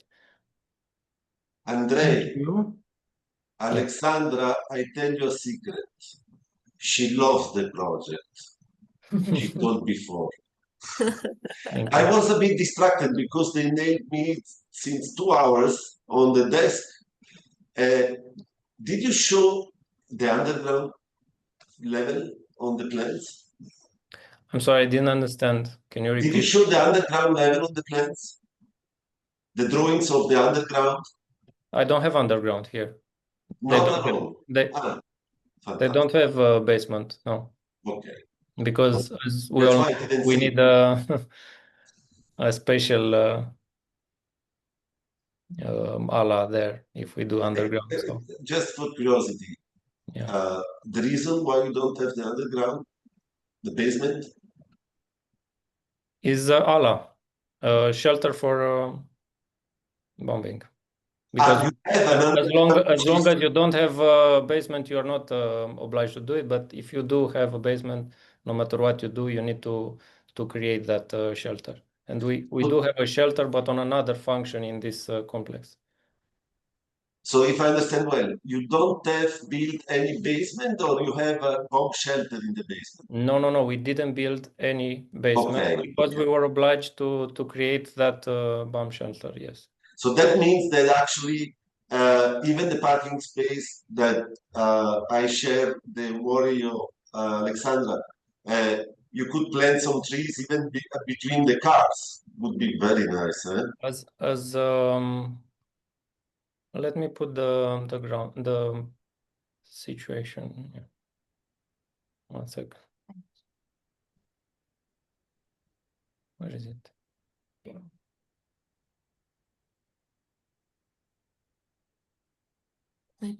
Okay. So as you can see, we have islands of green and cards. But and this part, as I said, it wasn't finished and it wasn't planted yet. We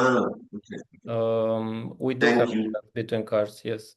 Thank you, Andrei. Congratulations. Here and here. Thank you. Thank you very much, Andrei. Congratulations on your nomination. But we need to move on to our next. Speakers. Great. Thank you very much. Have a great day. Bye. Bye. We're going to enter now with listen to the last project from the collective housing competition, the last nominee, architect Cosmin Dragomir from the architecture firm A19. He will be joining us. Hello, Cosmin. Your microphone is closed. Hi. Hello. Can you Hello, hear me? Cosmin. You have 3 to 5 minutes maximum of presentation. Please begin. Thank you. Thank you for having me. I will begin right away.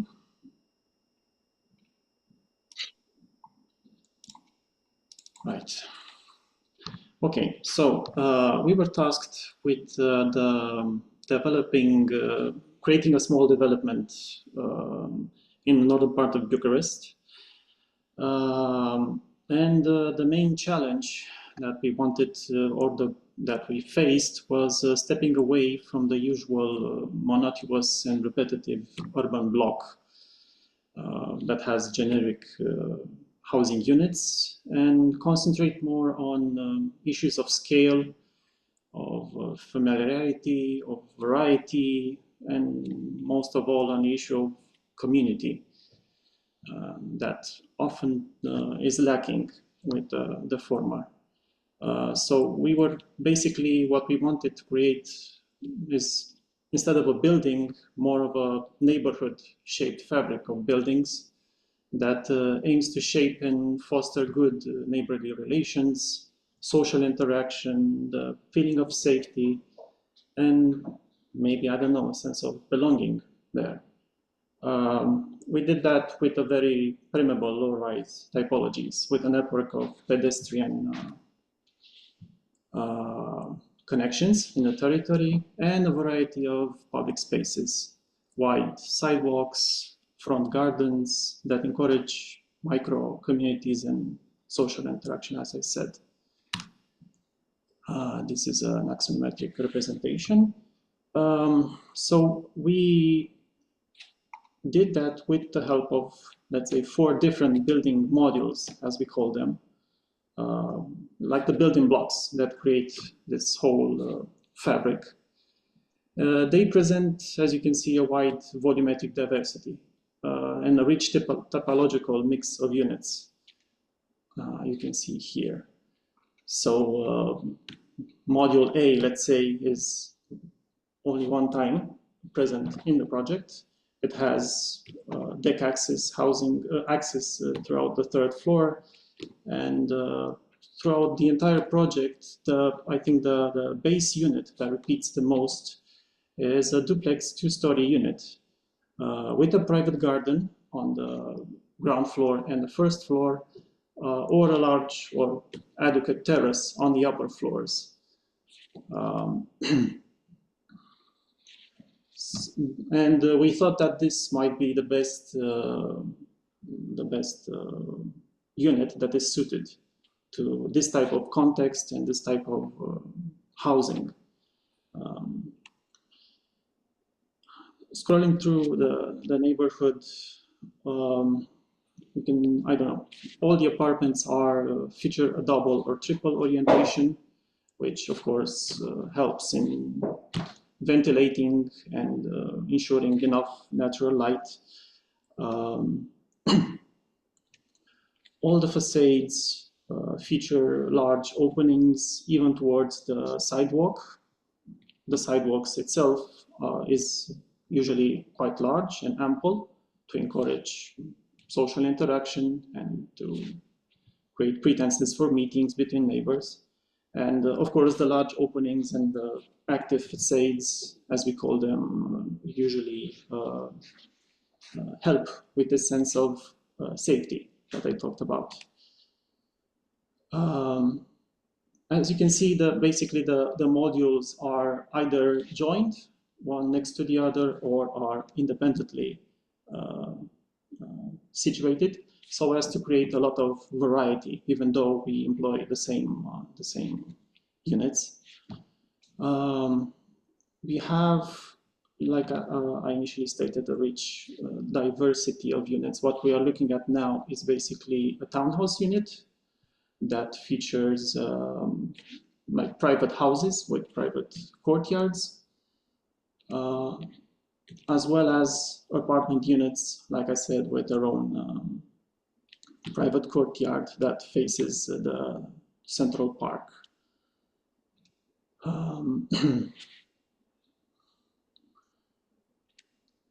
There is this variety in the facades, but it's also that has like common denominators in a sense of its image. So we wanted to help both the variety aspect and also the coherence. And you have 1 minute left. Thank you. The building is one of the first NZ buildings to be made according to the standards. So all the apartments are air to water heat pumps, and they will also receive solar panels, and of course they are richly insulated. Some more images. Some people are already moved in.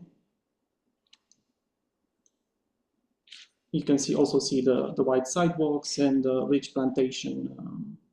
Of course, the trees are very small right now, but given in its context, they will grow to provide enough shade and to encourage people and kids as well, to use the sidewalks more. And in the end, I'm just a small recording that we did this summer. It was not planned. Apparently, the kids are enjoying the Central Park. Thank you very much, Cosmin. If the jury has any questions about the project. I can start as well, because this looks fantastic, really great project, you know, like a lot of playfulness, small volumes, nice materials. Can you hear me? Yes, now we can. Okay, I will be very close to, I will just stay glued here. So I love the project. I love everything about it. The fact that, you know, the scale is small and you have a lot of variety. Only one thing that maybe I would suggest, you know, for the future to do it differently, the cars, you know, to see the cars, it still feels like an old master plan somehow. And I know it's also difficult because in our culture, we do love cars, and I've seen a lot of Teslas, Mercedes, BMWs, and so on. But I'm wondering, you know, like, how can we do that differently in the future? Can we have, you know, like a building dedicated to car parking? Can we, you know, how can we reduce the cars and have, you know, even more public space between the buildings, more greenery, community gardens, you know, like to bring the next layer of urban living? Thank you. This was, of course, issues that concerned us and challenged us, because, of course, parking takes up the public space, but in the same time is part of a brief that we receive, and it's part of many economical reasons that are imprinted in the brief. So it's not really a choice that we can make. We can offer, like you said, various solutions, but in this case, we had to do it on the ground level and not try to hide it and then hide it in an underground or something due to costs. This was, I mean, what we tried, of course, was to ensure enough drainage and water permeability for the trees and everything, and not cover up more than we had to, employ concrete. But other than that, it was, like I said, part of the brief. So we could not, we only had to solve it somehow. And of course, thank you very much. Thank you. Okay, if there are any other questions. Davide, I thought I saw you saying something. No. I'm still capable of doing two things at once. And if you see that I can't, then just alarm me. Okay. It means that I'm getting old. You know, Cosmin, I was saying that to set such an example in a quite considerable scale of intervention, it's a fantastic provocation to all the investors that you can work in a human-centric way, take care of the proportion, take care of the quality of life and the perception of space, even though if you build residential units of a, let's say, a good standard, but not expressively luxury intervention. So I'm deeply touched by the finesse of the intervention and the quality of the life for the inhabitants. I mean, we work in this way, we work on the psychological space, and I think that the people that will settle there, that will live there, they will be very happy. Did you have any feedback? From the residents, you mean? Yeah. Well, yes, we try to see and ask and get in touch with them, and we never had any complaints regarding design. I mean, most of them seem quite content with what they have here, and they really love it. Not to brag, but this is what they told us. Thank you so much. Thank you, Cosmin. Congratulations on your nomination and good luck. Thank you. And for the quality of the project. I will ask you to leave now. We need to enter our next guest, our next speaker. Yes, thank you. Thank you. We've finished with the collective housing, and now we're going to enter into public architecture. And I'm going to invite architect Patricia Sturzoiu, with the project Labyrinth, church and school in a community, in an urban community center. So, Patricia. Hello. Hello, Patricia. Hello. We have, you'll have 3 to maximum 5 minutes of presentation. So Okay. please begin. Sure, just a second.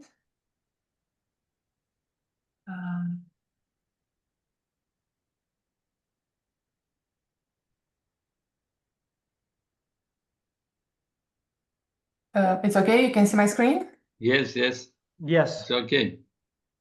I will present to you a project called Labyrinth, which is a reconstruction of a place that served for over a century as a community hub centered around a church in the center of Bucharest.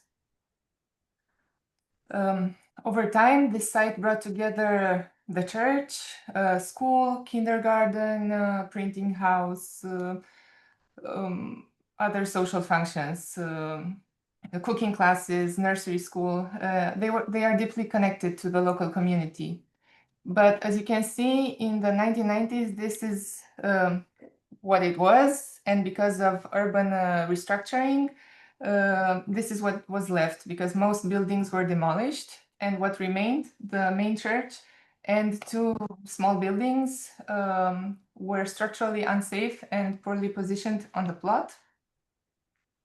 The main goal was to reorganize the plot in order to maximize its use, bringing the school back to its historical home because it had no space before, after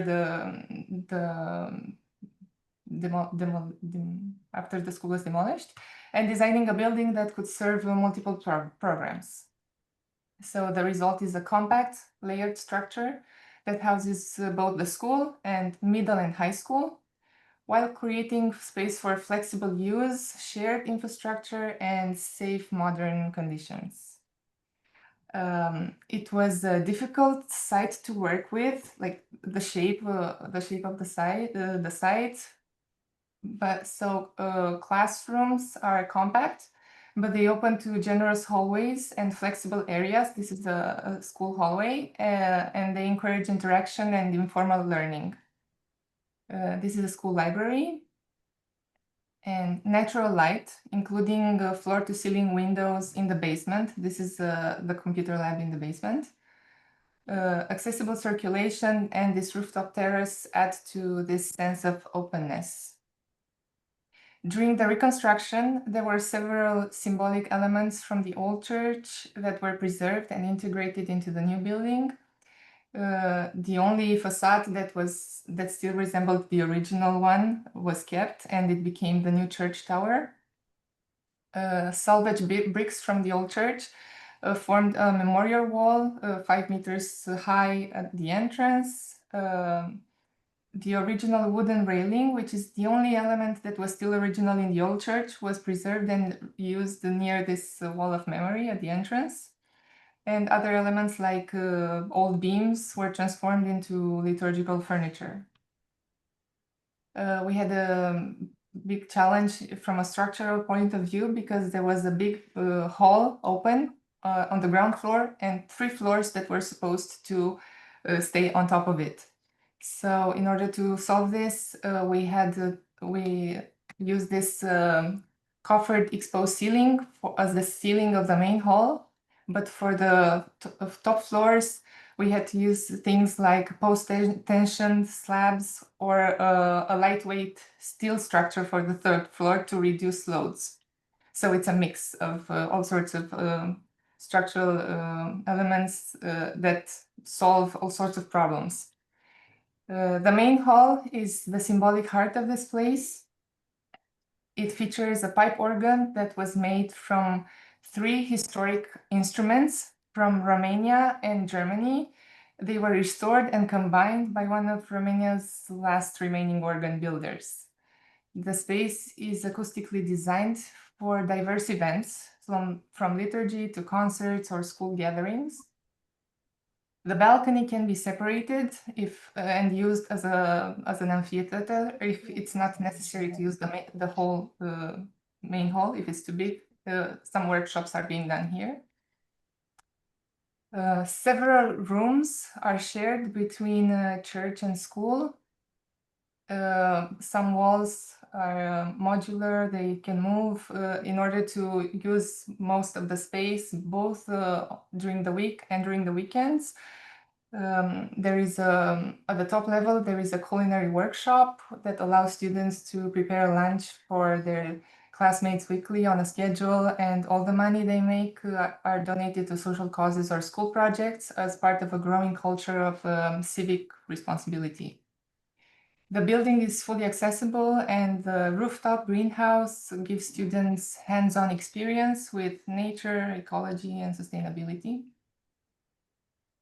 Across the street, a second plot, this one, is being transformed into the schoolyard with a sports field and future community center. We're hoping the sports field will be done by the beginning of this next school year. You have 1 minute left. Okay. I'm almost done. This project was entirely funded through donations. Today, the building is used every day for many purposes: education, worship, concerts, workshop, cultural events. The school already has a waiting list. It was much needed in this neighborhood. And we think it's an example of sustainability achieved through careful spatial thinking and a strong social core. Thank you. Thank you. Thank you. Now I'm waiting for the jury to ask their questions if they have. Yeah, may I? Of Hi, course. Patricia. Buongiorno. Hello. Good Buongiorno. Congratulations. Absolutely stunning and complex, beautiful. But how long when did you start the project? Maybe I didn't get it before.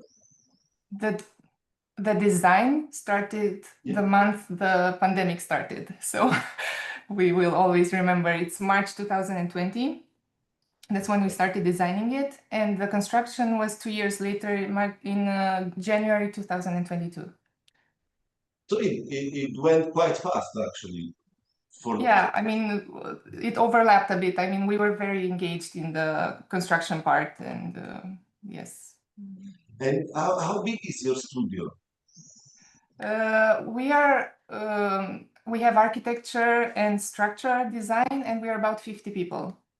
But when we started the project, we were 10. Ah, nice. I see. We got this project because I actually won a competition 2 years before for a new church, because they knew they had to demolish and rebuild. They wanted a new church. I won the competition. They decided to integrate the school also. So we had to drop everything and we restarted. Congratulations. Thank you. Thank you. Are there any other questions? I am still didn't get it. Like, who's the client? Is the church or? It's the church and the school. We had to deal with two clients separately. Yes, we always had two conversations. We were mediators in this project. Oh my God, yeah. Two big institutions. It sounds like a big challenge. Yeah, but fantastic result. I think overall looks really great. Thank you. As a side question, how is it handling two simultaneous clients?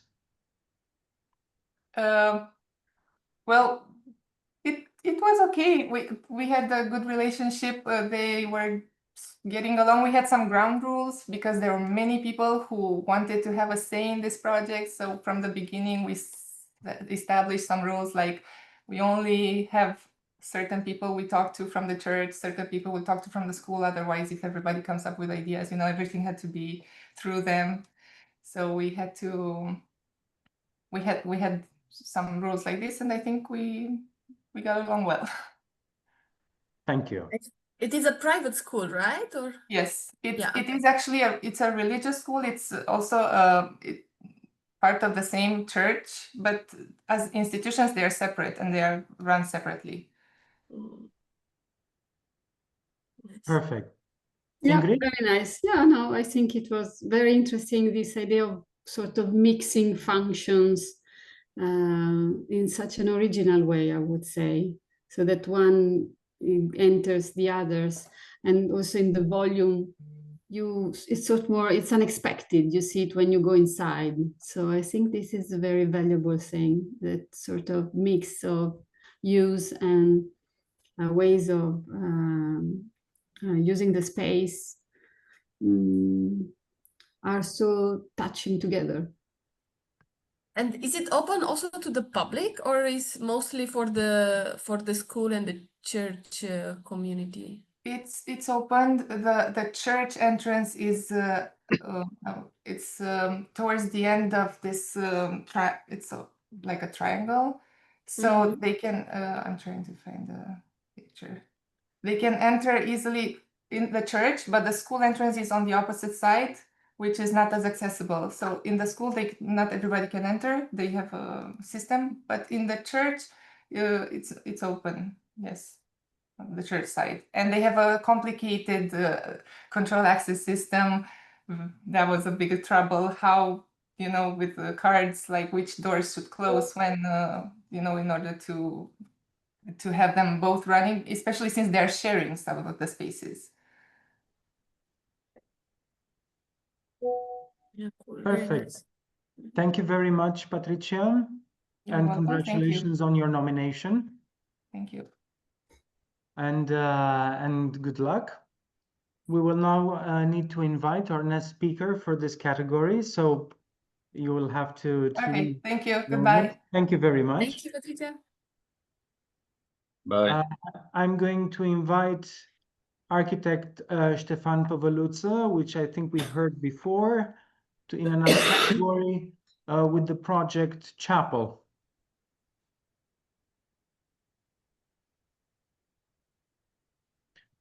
Hello, Ștefan. Hi. Again. Hi again. Hi again. Okay, as Hi. usual, 3 to 5 minutes presentation. Sure. Please begin. Let's get 1 second.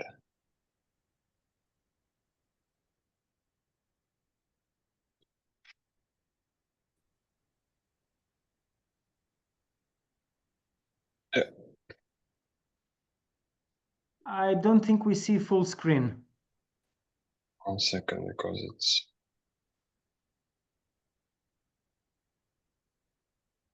Now it's okay? Now it's okay. Yes. Yeah, thank you. So, hi all, hi again. Good to be back.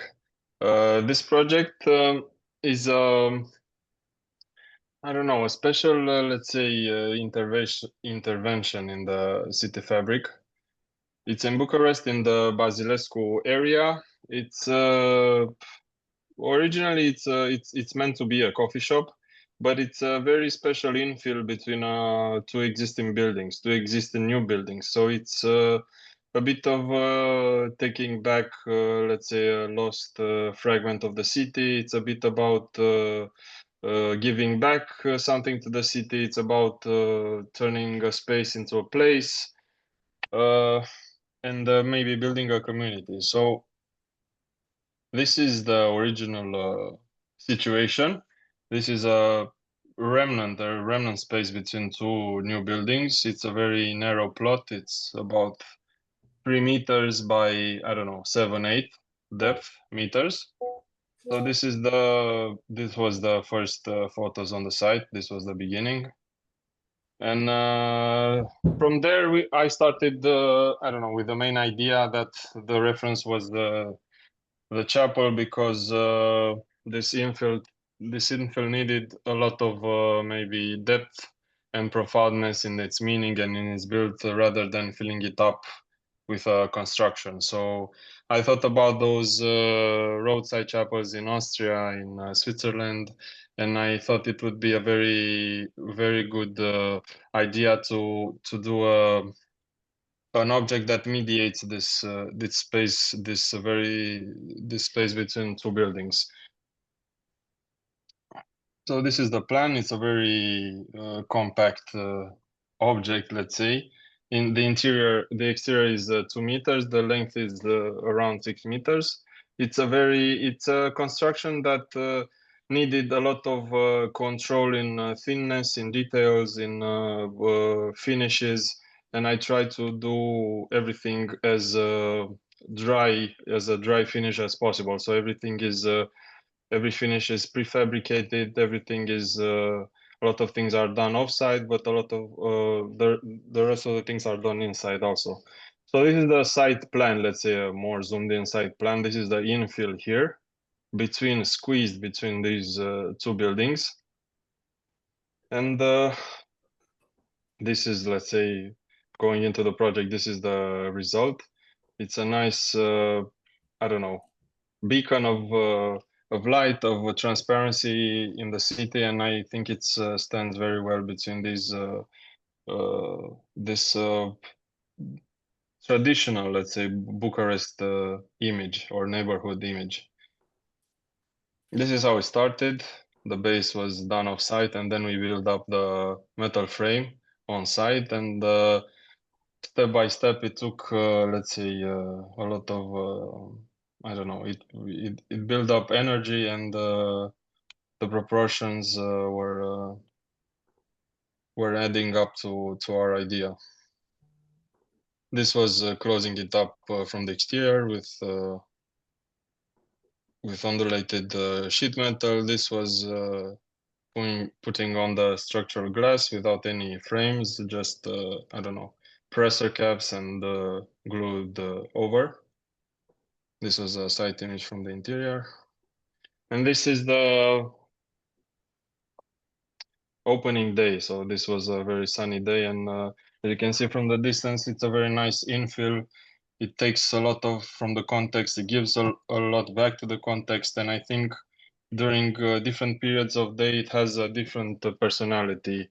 Maybe during the day, it's very transparent. It stands well between these buildings. It relates good to the context. And going into maybe more in the afternoon, it's a bit more moody. It has a different energy, and it becomes more of an object than it's when it's populated and used during the day. Thank you, Stefan. If there are any questions from the public, from the jury, sorry. The public is happy.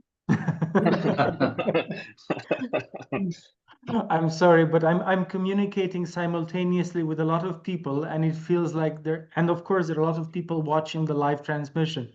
So I get a lot of information from a lot of people, and I feel I'm surrounded by them. But in this moment, it's only the jury that can ask questions.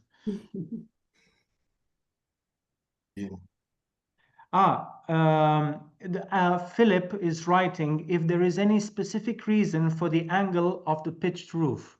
I don't think the angle is I think it's more of a result, because it was a very, I don't know, controlled interplay to take up the whole void between the buildings. I didn't want to be maybe a container. I didn't want to be, I don't know, something semi-permanent, and I think it had to very well, I don't know, to have a little bit of tension, have a little bit of relaxation, but also give a hint to what was the reference in the first place. So I don't know, I think it's a study of proportion, more of an angle, a studied angle. Actually, what we were discussing by giving the nomination was about the fact that if you have this care in the small urban areas, that you give life to and quality to the neighborhoods, it's so nice. Yeah, and in the first day it was very well received, because when we were taking pictures, in this day we came in the morning and the night, and there were cars stopping by to see what was happening, because it really transcended the coffee shop function. It was like a really new and attractive object. It wasn't strange, but people were drawn to it, so it was a really nice I don't know, the result was, I think, was really was really that. And this is a very cool photo taken by a friend of mine, Lauri Angin, which is a very good photographer that I think reflects the atmosphere in the city, and a very, very cool moment there with all the people that are populating the area, the site, this new object. So I think this evokes a lot of the personality and energy of the project and what's happening around it. Yeah, share the data of the photographer. We always need somebody clever. Yeah, I will. Alexandra, we cannot hear you. Not even now. We can hear you looking loudly, but not speaking. No, I'm sorry. If you have a question, you can write it down. You can use the Philip style of questioning, and I can ask the question for you. Or try to restart the microphone. There might be a technical issue there.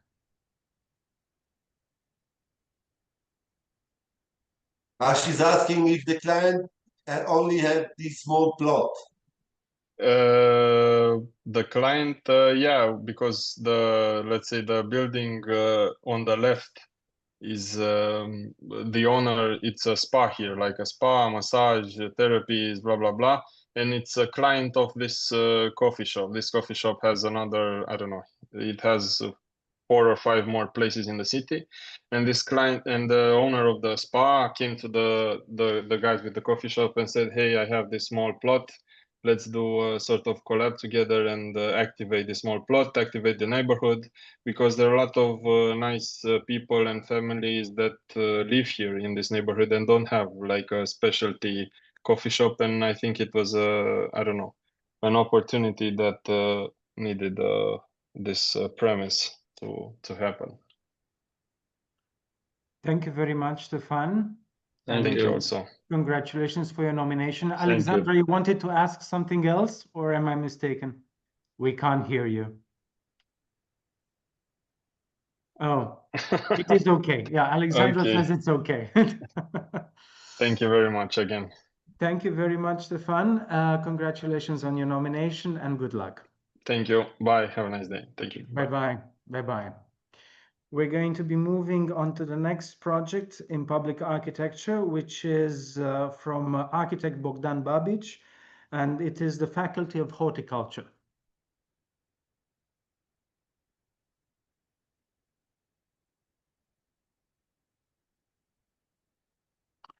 Hello, Bogdan. Hello, everybody. Can you hear? Okay. So the presentation will be between 3 and 5 minutes. So please begin if you have the images ready. Hello. So this is a project about refurbishment and revitalization of Faculty of Horticultural in Bucharest. It's a building that was erected in 1952-1954 with a balanced, restrained language of post-war institutional architecture. So the project was initiated through the feasibility study funded by European funds somehow before the COVID. And with that events, everything was stopped. And after 2 years, they restart, and immediately after they organize the tender execution, it becomes very clear that the study really underestimates the space requirements and technical challenges necessary to bring the building into compliance. The faculty needs more educational spaces, and building required significant upgrades to meet current standards and seismic safety, fire protection, and NZEP, accessibility, hygiene, and air quality, all these kind of things that appear somehow very fast after the COVID period. So even that is not listed like a historical building, we are in a protected area, and the building was also the subject of Cultural Ministry Committee approval that they imposed and forced to keep the facade and the appearance of the cornice, to keep the volumetry and the maximum height of the building. So and all the urbanistical coefficients there, because it's in a very green area. So for this, all this building start to look like this, because at that period they changed the seismical coefficients, and they push that all the public buildings meet the requirement of seismical category RS4, and that's why the buildings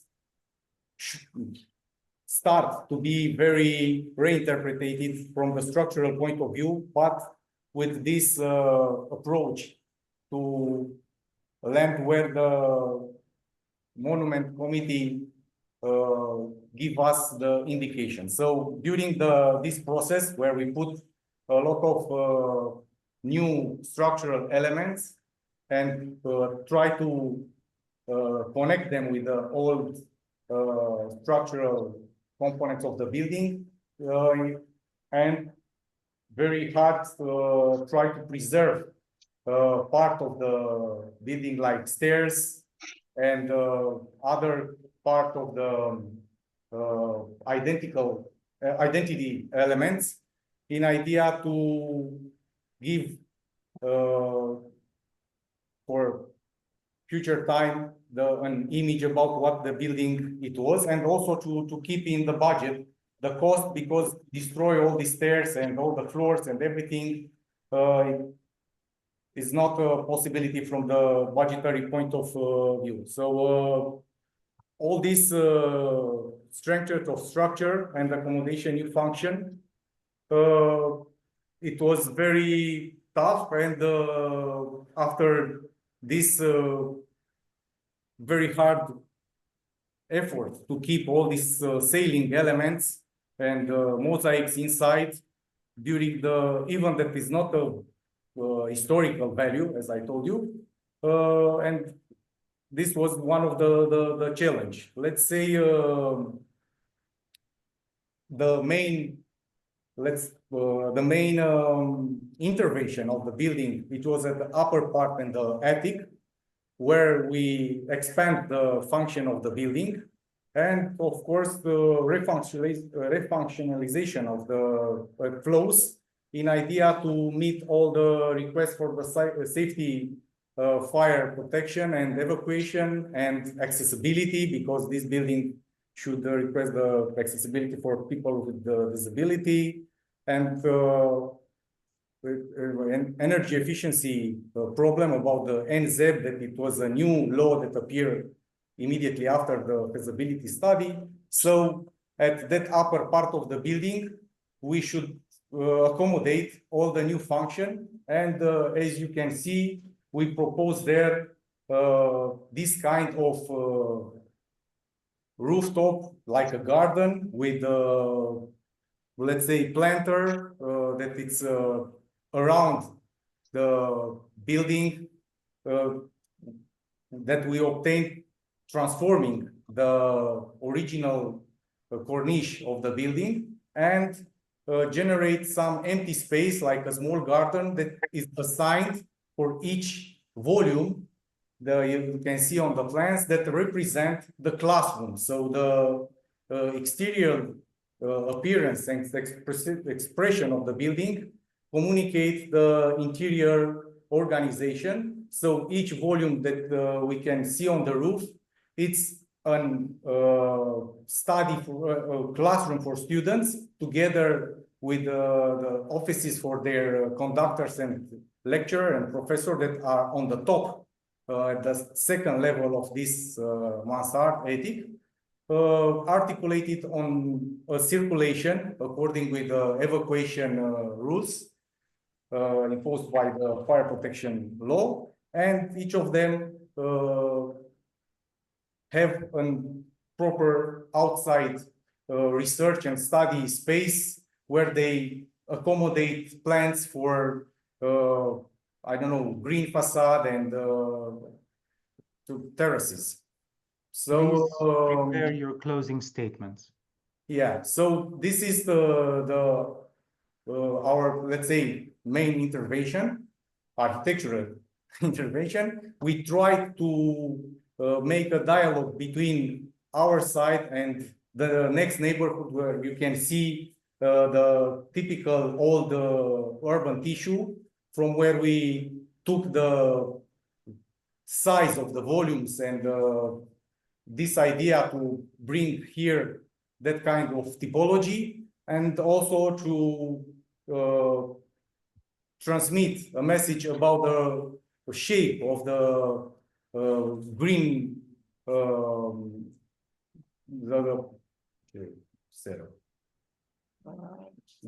greenhouse that are close to the building, and it's the specific city of the university. Thank you very much. Yeah, so also I would like the jury to ask its questions, therefore maybe some of the answers will actually provide a complete presentation. So Alexandra?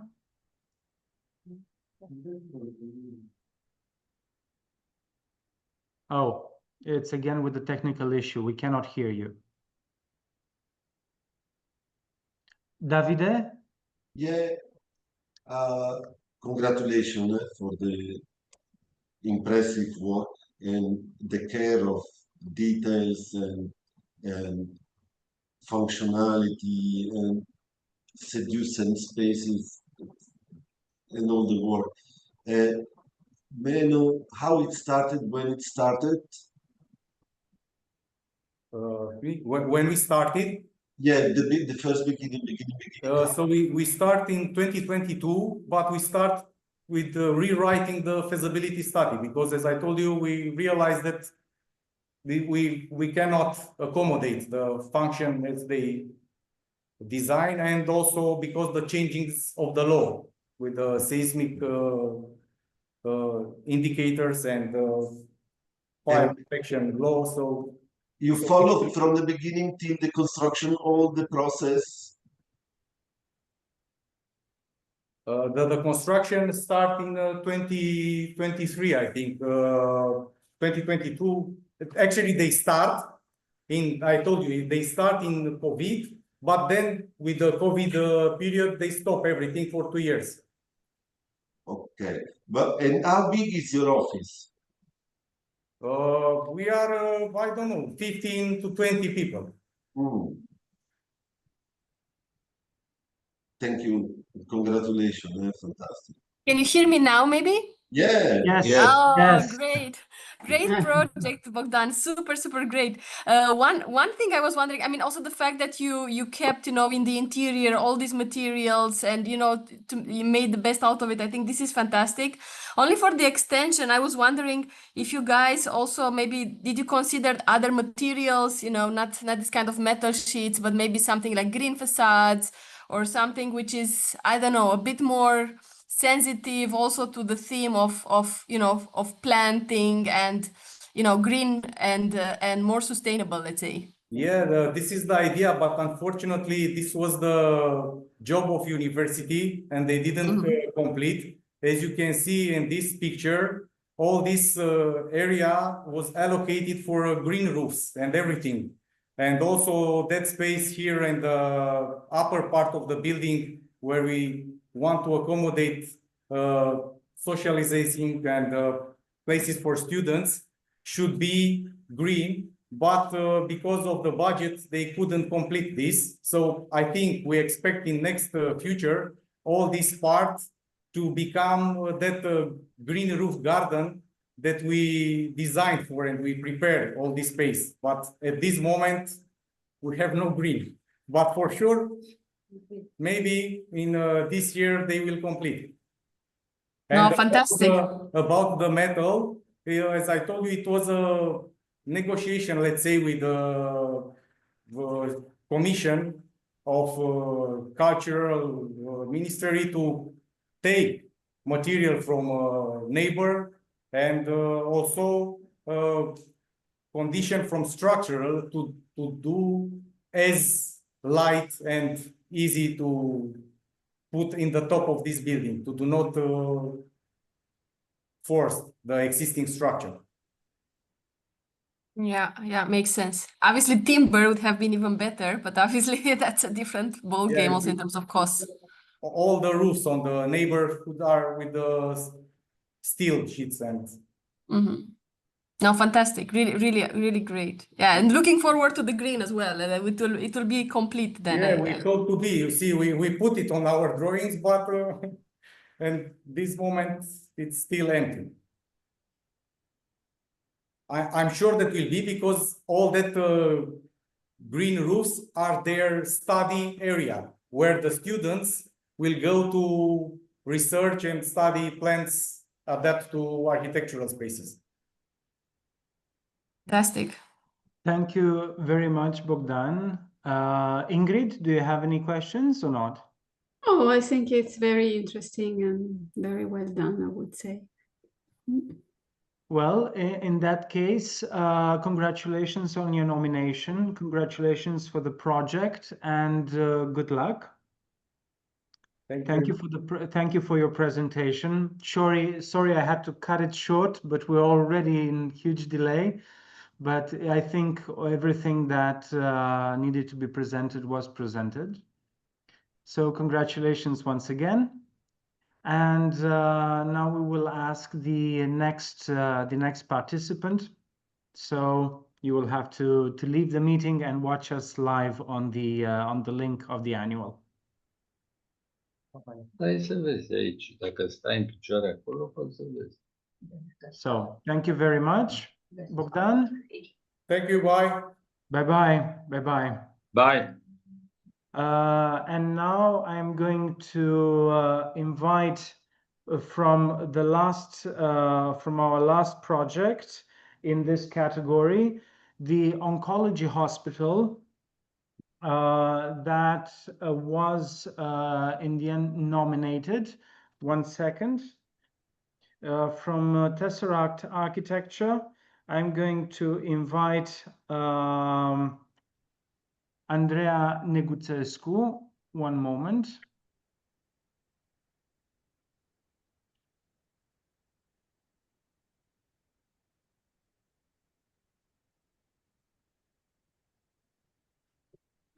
Hello, Andreea. My name is Andreea and I'm representing Tesseract Architecture for the Marie Curie Oncology Hospital. I'm going to share screen right now. Excuse me, Andreea, can you speak on the microphone maybe because Yeah, the same for me. A little bit louder. A little bit louder. Is it better now? Yeah, it's much better. And remember, you have a 3 to 5 minutes presentation. Okay.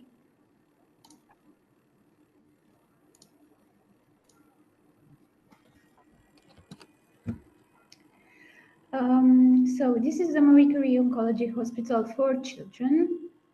This is a project that started as an idea of a hospital made by people for the people, and this whole community part was really important in the development of this project led by the NGO Dăruiește de Viață.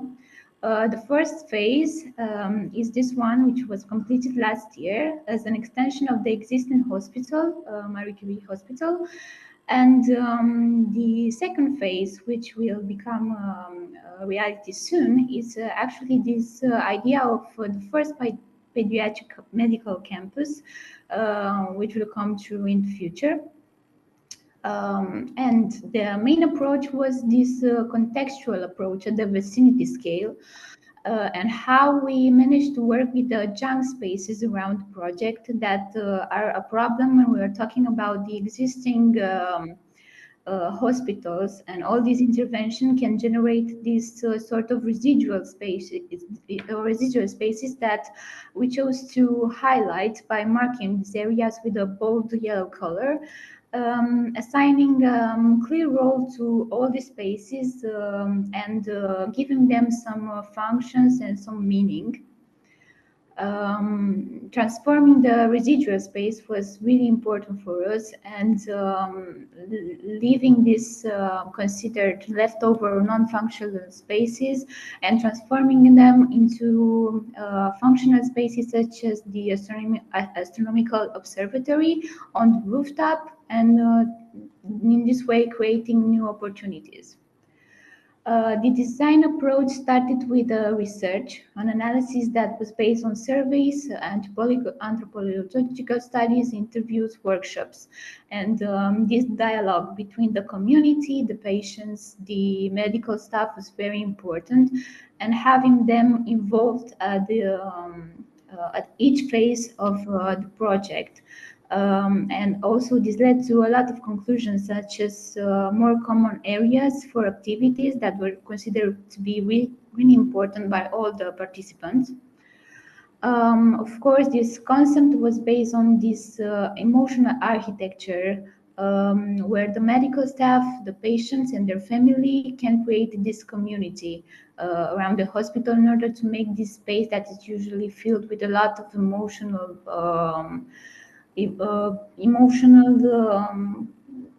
problems, because not usually a very pleasant experience, and make it something that people can consider more pleasant and more natural.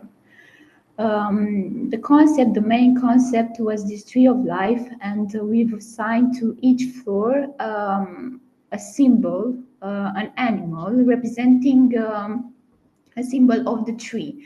For example, the last level, the 6th level, we have this rainbow that represents the sky. And also, as I was saying about these common spaces, this playground that is a place of connection between the outside and the inside, and although in order to bring all kinds of users together, and creating this indoor space that all the patients can use and enjoy while creating these really important connections.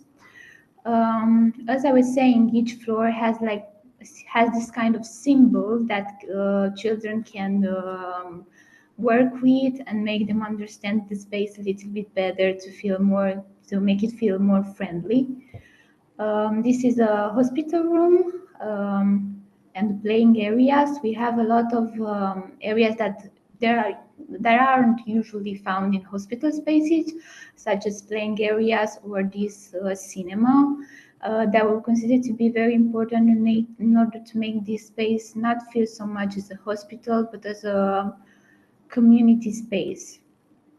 Of course, the consultation room, and as we go further up, we have the ICU. As you can see here, there are also these symbols that are represented in all spaces in the hospital. And as we go further to the last floor, we have the surgery room.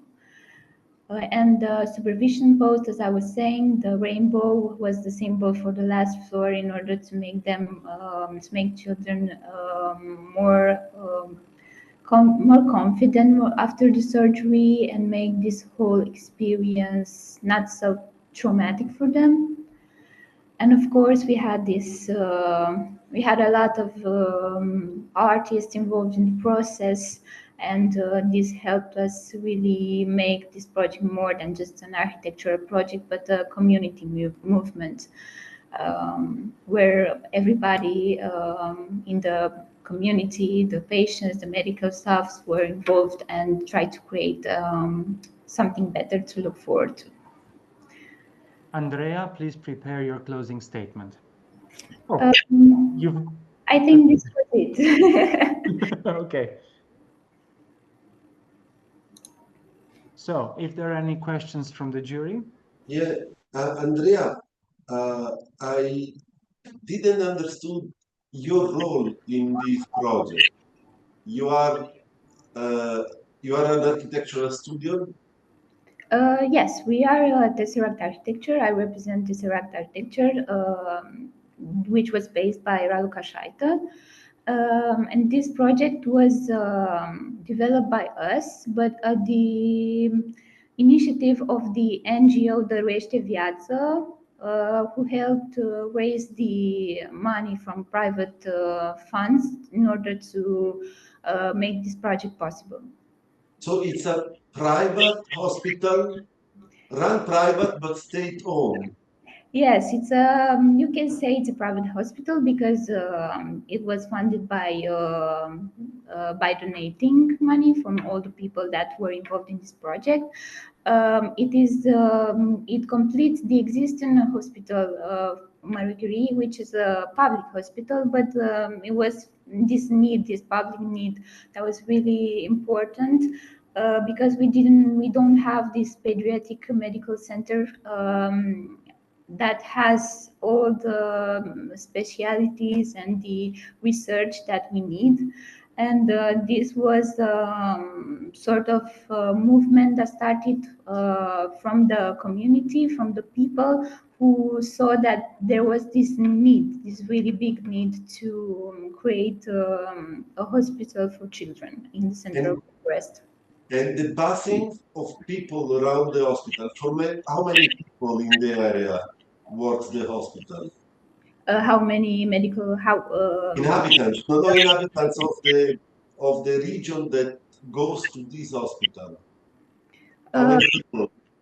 There are people from Bucharest, but not only this, because we don't have a lot of oncology centers in our country. So a lot of people from all over the country come here. This is why we are going to develop a pediatric center, which is something bigger, because we also need not just the hospital, but for example, hotel rooms for parents that come here and stay with children for months on in order for them to get their treatment. So it's a really complex perspective from an anthropological type of view, from the social view point of view. It's a very big problem at the scale of the entire country, not just Bucharest. Two more questions. You started from scratch the entire building. Yes. And the other question is, the use, extensive, let's say, the use of the yellow color in why? The yellow color has this optimistic psychological impact from all the studies that we had beforehand. We saw that this yellow bright color has a very positive impact on the psychological level of patients, and we decided to use this bold color in those residual spaces that were represented by for example, technical equipment such as the terrace where we made the astronomical observatory, and try to make this, because in the existing medical sites, there's this problem when you start to bring a new building there are all these residual spaces that start to appear, and we try to manage this in this way to make them, to highlight them in a way and make them functional, not just leaving them be. So this is why we use this bold color to highlight all these elements. Yeah, and one other question, sorry, because we designed two big hospitals, we built two big hospitals in the past. The interaction with the nurses and doctors were during the meetings. Yes. As I was saying, the design approach was this research, continuous research before the project started, in order to understand the needs of the medical staff and also the patient and also the parents. Everybody was involved because there were all sorts of problems. From the point of view of the medical staff, of course, there was this problem of the equipment. For example, they had to train the existing medical staff and show them how to use the new equipment because they were not used to this kind of technology. But also it was also important to understand the impact that this kind of environment that doesn't respond to all their needs can have a big impact on how they manage their how they treat patients, so on. So that was really important to make them feel they were the first people that were asked and first people that had to give some info on how to manage the development. Two last questions. Sorry for keeping it long, but one is how big is your studio? And if you did everything from architecture to interior design in the studio, and if for the choice of colors you work with some psychologist or yeah. So the studio is now made of about 20 people. At that moment, when the project was developed, I think there were about 10 people, let's say. And yes, the interior design was also made by our studio. We had some collaborators, for example, for the graphics of the symbols that I showed you, like the animals. We have some graphic artists that helped us develop this, and also the signage in the hospital. But overall, yes, the project was managed by our studio. Thank you. Andrea, I had one little question. How was the collaboration with an NGO and most likely a collaboration with the public administration? Because you needed a lot of inter-organizational communication in order to make the project. Yes, I think it's a breath of fresh air working with an NGO, because these people have a lot of force and a lot of energy in order to come in this project in the first place. Of course, with the administration, there are also always this kind of little disputes, because there is also the side that's also from in the administration of the public administration. But I think everybody saw the potential and the importance to make this project come true. And there were a lot of compromises, of course, but I think the final result was what everybody wanted. Yeah. Excellent.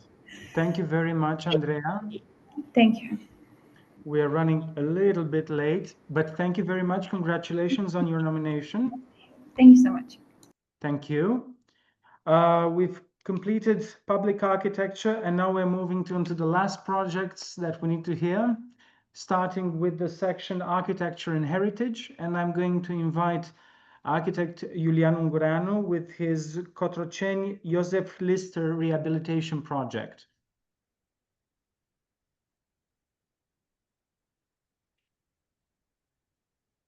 Hello, Iulian. Your microphone is closed. You need to turn on your microphone. Okay, can you hear me? Yes, we can hear you. Hello.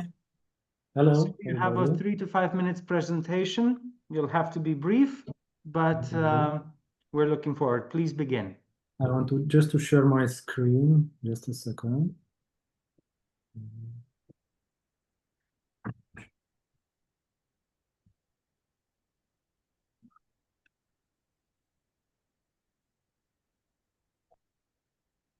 Just a second, please. Of course.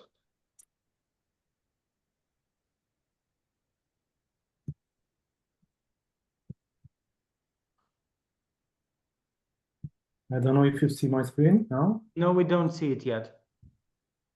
Okay. I don't know how to do this. Background.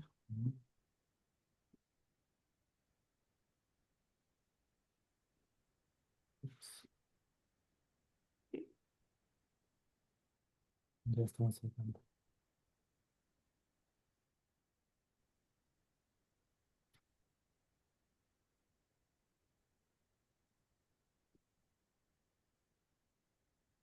What about now? It's a form of presentation. We see you in the background, but okay, it works like this as well. Let me show it. So you also see me, right? Yes, Content it's only. fine. Sharing. It's fine. Okay, now we see just the images. Okay, so fine. please begin. Sure. So hello everybody. Thank you for the nomination. First of all, the house is located in Bucharest, in a very nice neighborhood in Cotroceni. I also live on the same street, so I knew the house long before I got this commission. And actually, I was admiring the architecture, the quality of the architecture. So I stopped many times in front of this house to see the details and also to see how bad the condition of the house was. So I was very pleased to get this commission, and but also I had this social pressure because if this this project wouldn't work, I would have needed to change my walking habits in the neighborhood. So it was very important for me to make this a viable project. So this is an aerial view. You can see it's a house area near a very important monument in Bucharest, Arhitectura Church. This is the original project, and as you can see on the site, they did a lot of changes that you can also feel inside of the interior space. So all a lot of details from the original project, like the canopy from the first floor, a lot of windows, just didn't make it to the end of the project. I would make a small, you can see on the left top of the building is a strange window that you can also see in the facade. The city hall was trying to enforce an urbanization of the area in the 20s and in the 30s in this area. So everybody needed to build at least 3 levels on this street. And a lot of the buildings on these streets have this fake window on the 3rd floor. So they didn't need the space. They would build 2 levels and fake the 3rd level. But they could manage to do an appealing architecture also in this with these conditions. The project started with a very short brief from the clients, who are musicians, by the way. And they wanted just a few things on the inside and a small bathroom and maybe some facade repairing. But the project developed and we did the whole refurbishment of the building. Actually, I don't know how to call it, a refurbishment, restoration, conservation, because we had elements from each part. This is very much about a project where we had to search for the layers of the facades, the windows, the steps, because there are a lot of new elements added in the 60s and the 70s, and we needed to find the original intentions of the architect, the original architect. So, for example, we had a lot of struggle to preserve the blinds.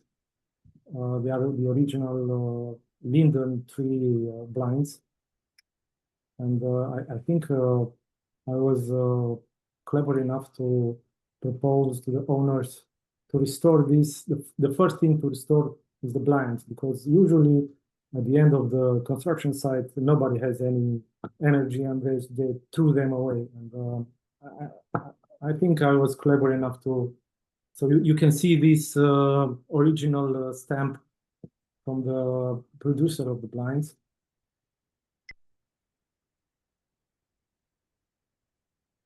And actually, we kind of restored them all. It was a small fortune. You have 1 minute left of your presentation. Okay, I will hurry up. This is the stair. We found 4 layers of finishes. We broke them all, and eventually we found that it was a black terrazzo in front of the door, and we decided to add a black stone because now it's cheaper than terrazzo. In the 30s, the terrazzo was much cheaper than the stone, but things have changed. So this is the main entrance in the house. The owner wanted to say a few words about who lived in this house, two generations of musicians. This is the rear facade with the garden on our first visit. And we understood the need of a new canopy over the balcony, so we just built it. Okay. A lot of details. It was very much about textures. This project. The inside we could preserve all the wooden parts. The lights in the house are very sensitive. It's inox and stained glass.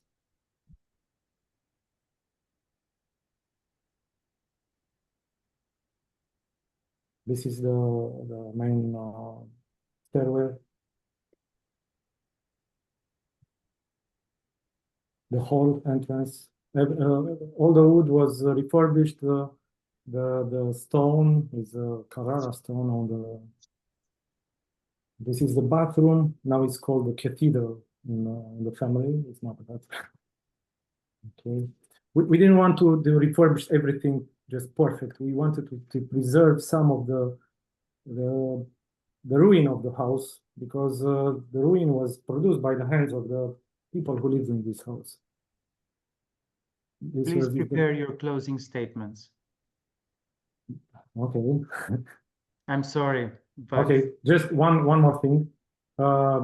Because the owners are musicians, I told them that the house horizontals look like ledger lines from the music partiture, and the lady said, "Well, it's a very good idea to have a concert." So they did this.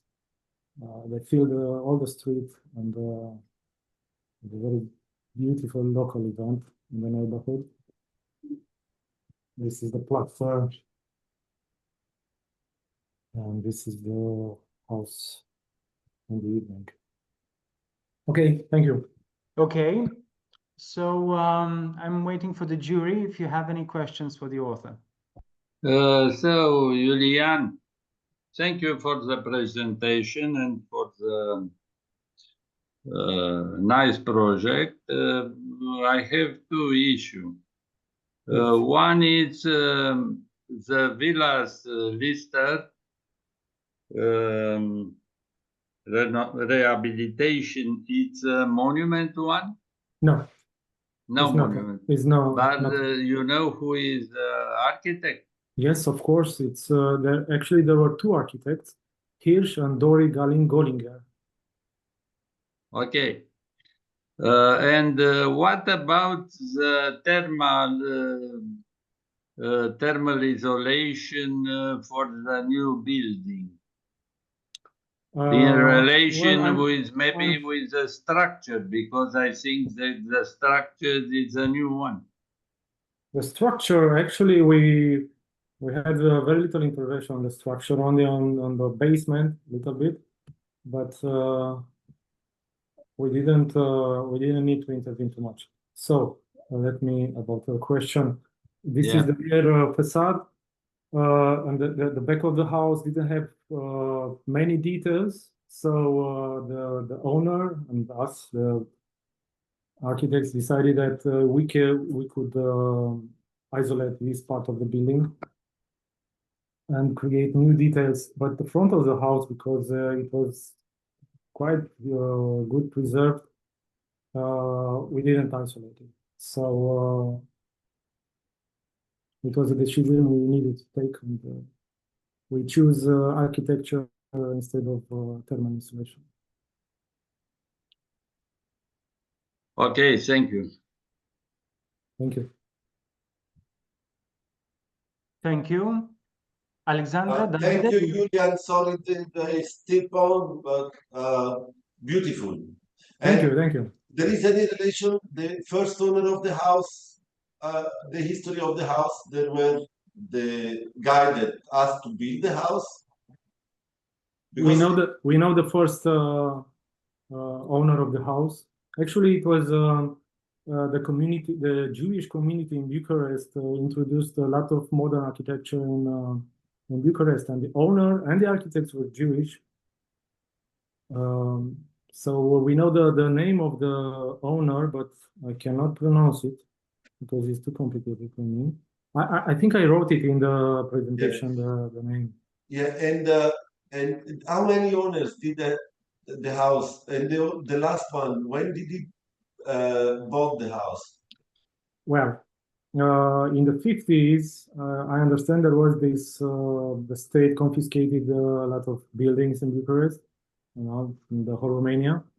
And I understand there lived like 5 or 6 families and divided the house brutally with chimney holes on the facades. And in the 60s, the father of the actual owner bought the house, and the father of the owner is actually a very known movie director from the 80s and 90s in Romania. It's very well known.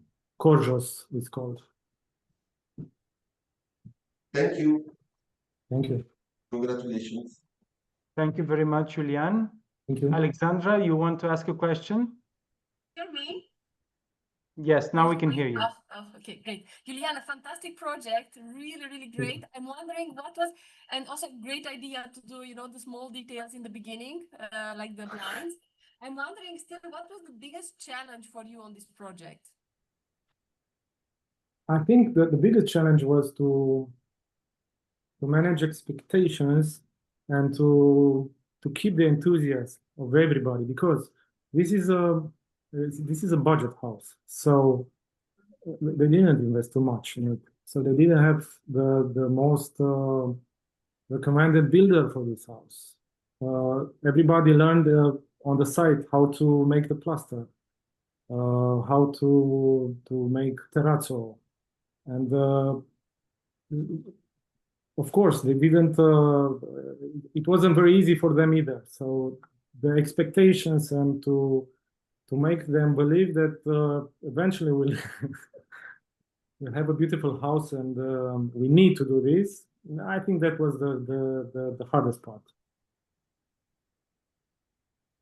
Great result. Thank you. Thank you very much, Julian. Congratulations on your nominations and for the project, and good luck. Good luck to you too. Thank you. Thank you. I will ask you to leave now so we can invite our next speaker, which is going to be the third nominated project. It's the restoration of the church in Bălinești and the architecture studio Polar.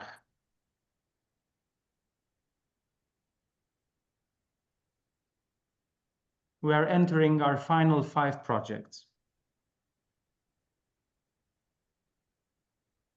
On this category, right? And they have one more category. Yes, on this category, no. This is, we have only 2 left. And for the last category, we have only 3 left. Okay, great. So, Mircea? Hello, can you hear me? Yes, we can. You have a 3 to 5 minutes presentation, so please begin. Okay.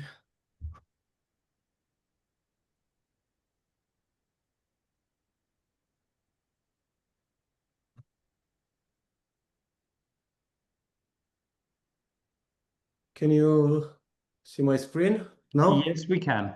Yes. Okay, so My name is Mircea Căpățână, and I represent a studio called Polar Design, and we are mainly focused on restoration of historical monuments, most of them being listed as Grade A. And this is one of them. It's a church in North Moldova, very, very close to the Ukrainian border. First of all, what I want to say is the original client was the local parish, the church, but then as a result of the fact that most of the villages which are around this area are becoming less and less populated with little families to take care of the church. Together with the client, we tried to suggest that it might become a monastery.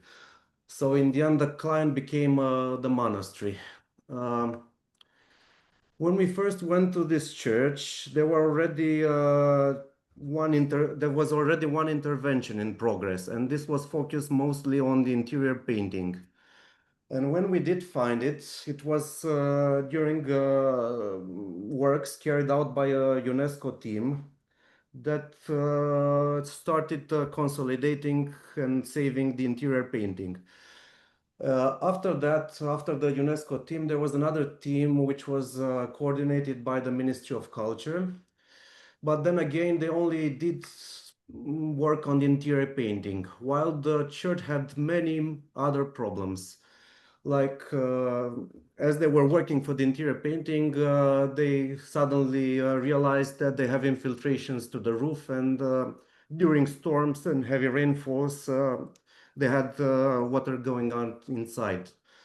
So we needed to find an urgent source of finance for this church. So we applied to the National Investment Company, and we succeeded together with the representatives of the clients to find the money to do urgent works. And the most urgent work was the roof, because the painting needed to be protected.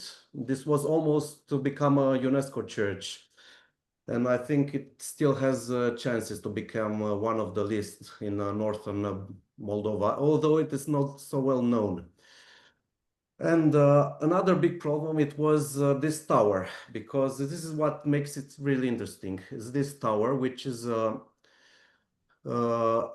close to the southern facade. Initially, when the church was built in the 15th century, they wanted to build an exterior porch, but just on the lower level, you see, until this profile.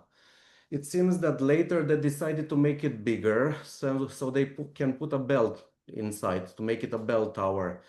But this new structure was not attached to the monument.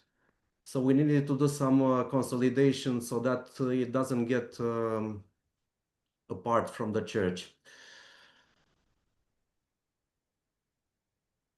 Okay, as for the architecture, the biggest problem it was to find the right shape for the roof, because the original roof was looking like this, and it was the result of interventions in the 1925. And it wasn't too wide, so most of the exterior decoration was in danger also. And also had a geometry problem. It wasn't high enough, and it didn't match the altar, because most of the churches are a little thinner on the altar. So this meaning that the roof should go down on the altar a little. So we corrected the geometry of the roofs. The roof was not original, because the church had been burned by the Turkish people in the 18th century, and the church was rebuilt in the 19th century, making very, very quickly, because they didn't have the proper resources. So we did do the roof. Then we had to redo the interior pavements, and during archaeological research, we found some tombstones inside the church, because it was used by a local nobleman who was a foreign minister for Stephen the Great in the 15th century. and they use it as a burial chamber. So we found all those tombstones and we integrated them into the flooring. Then we needed a wide roof that would correspond also to the exterior pavements, because all the rainwater goes directly into this ditch, which is calculated to follow exactly the shape of the roof.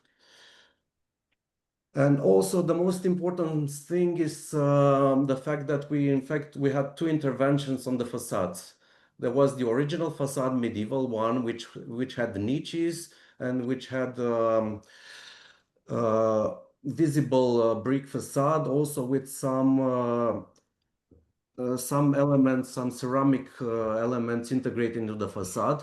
And later in the 19th century, it was covered all in plastered and it was painted. So the decision was to keep both of the phases, as you can clearly see here. So we have both the covered facade with painting and also the medieval facade, which can be clearly shown on the south elevation.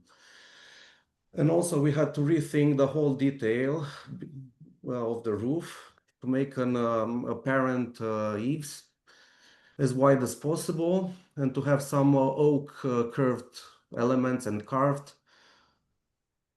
And also a lot of stonework that needed to be restored and put into position. This is a detail of the new roof that we designed and executed.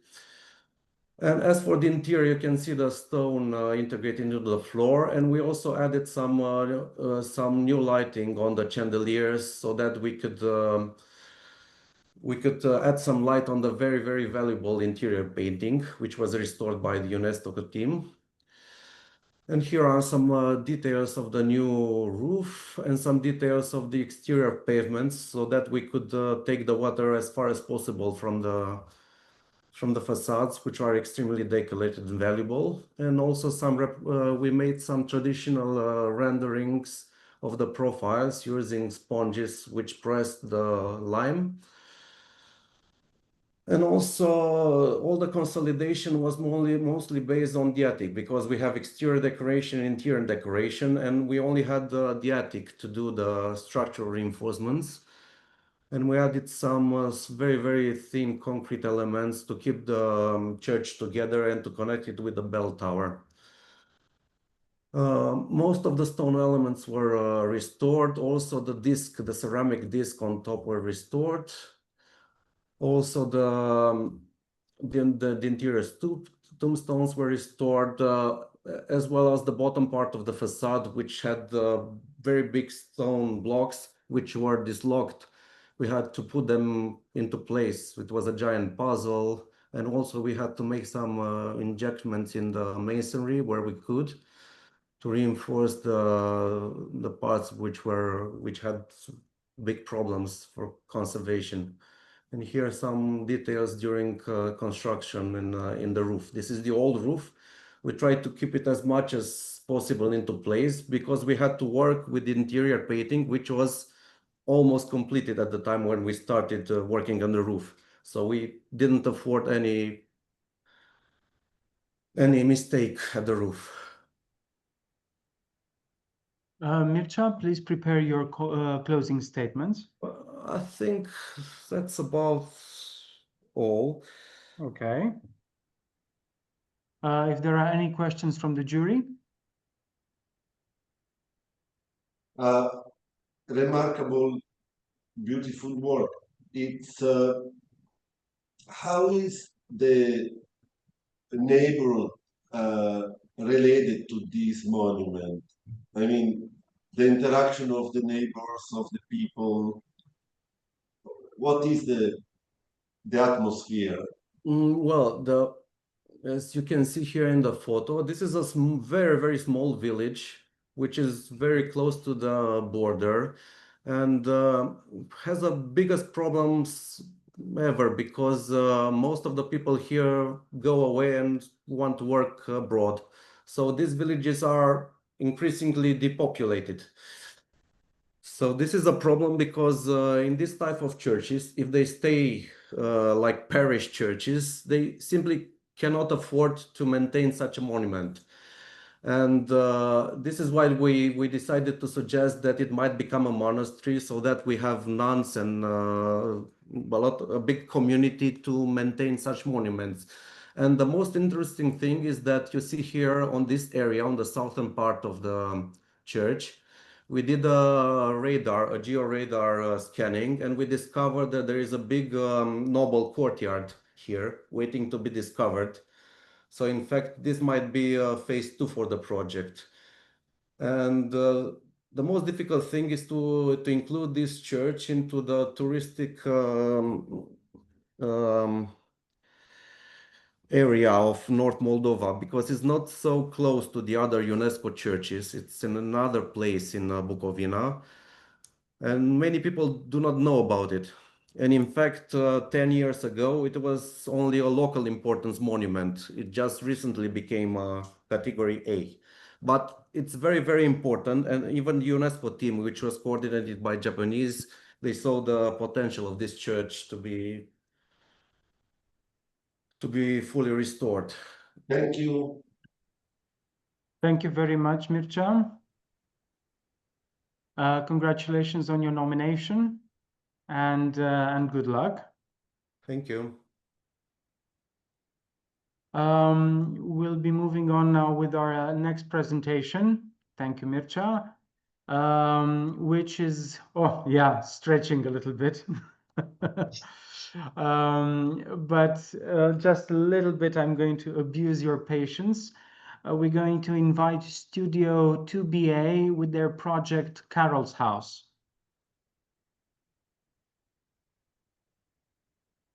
Robert, can you just tell me when will be over? Because I estimate that will be over around 10 or a quarter past 3, or 2 in your case. Okay. So I'm saying 45 minutes, 45 to 50 minutes.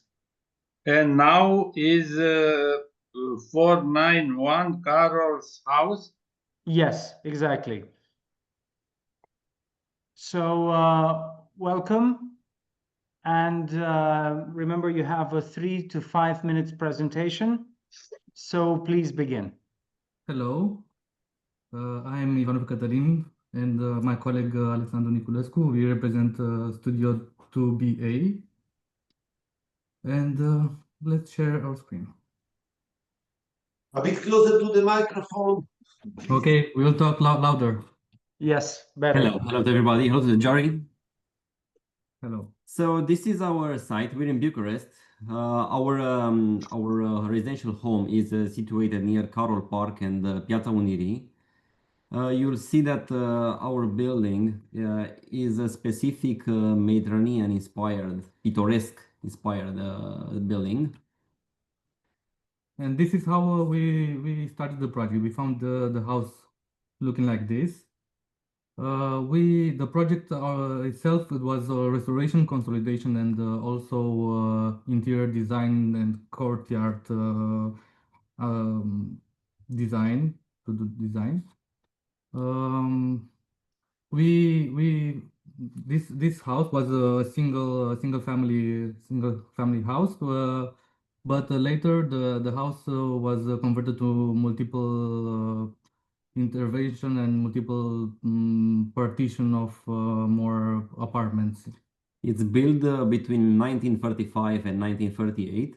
It consisted of 2 unit blocks. The first of all is the one that has the Mediterranean and picturesque appeal to it, and the one in the background, the inner courtyard, is the one that hasn't been treated like this Mediterranean style. It was found empty without any type of decorations. Here we'll go past some mood boards that we did for the client at the first for the interior and exterior images. Also, you can see here the details for even the entrance to the house and how it looks right now.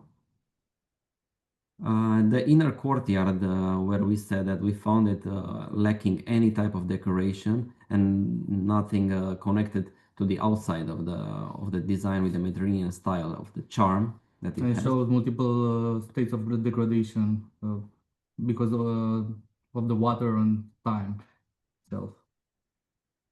The inner layout of the house, how we found it, was very intricate, and over time it has been lived by families. It has been divided, and we found the space not worthy for just a single family unit. We found some issues. We are looking on the structure on how to consolidate and put the building into security. We found that it was built like a pyramid type of structure, meaning that the base level being very solid and thick walls with thick bricks, but on the upper floors the brick itself started being narrower, and the last type of bricks that we found on the upper floor were actually hollow bricks. So we have found some issues with the masonry. And we have some conclusion. This house have built it on economic point of view because they didn't use the same brick to all of the levels, and that's why we conclusion that the rear facade that is lacking of any decoration, maybe that's why because of the economic part. So we came to a conclusion that we need to intervene and put it to safety. So we decided to put some pillars, some concrete pillars that are in the same dimension as the existing walls. So from an architectural point of view, this intervention wouldn't be visible. It would be covered in the thickness of the walls. But another thing that we didn't mention is that this building itself isn't a monument. It is situated in a protected area, but it's not a monument. So we could do this type of intervention on the existing building. We've used reinforced plasters on both sides, the interior and exterior, and also concrete belts all over the floors. And for the foundation, we underpinning concrete. Yeah. For the interior also, we needed to put some metallic beams that connect the outside walls because we had another issue on the horizontal type of structure. They weren't connected. So right now we needed to put this metallic structure that connects the building on each side. So maybe because we didn't want to work the structure on the main facade, so we use a mixed structure between concrete and steel. Like on the main facade, we put a metal frame that connected with metal beams. Regarding the decorative elements, the original elements, all of them have been treated. Some of them have been restored by special local artisans and put together exactly in the same position and the same type of sections that we found them. Now you can look on the inside where the metallic beams made for us a decision where we needed to make an architectural decision to make this type of ceiling, a coffered type of ceiling that could be another decorative element connecting with the exterior charm. The elements that we use for the floor, we found the terrazzo, old terrazzo in the kitchen and also in on the stairs, and we decided to pour a new layer of terrazzo that is more durable now.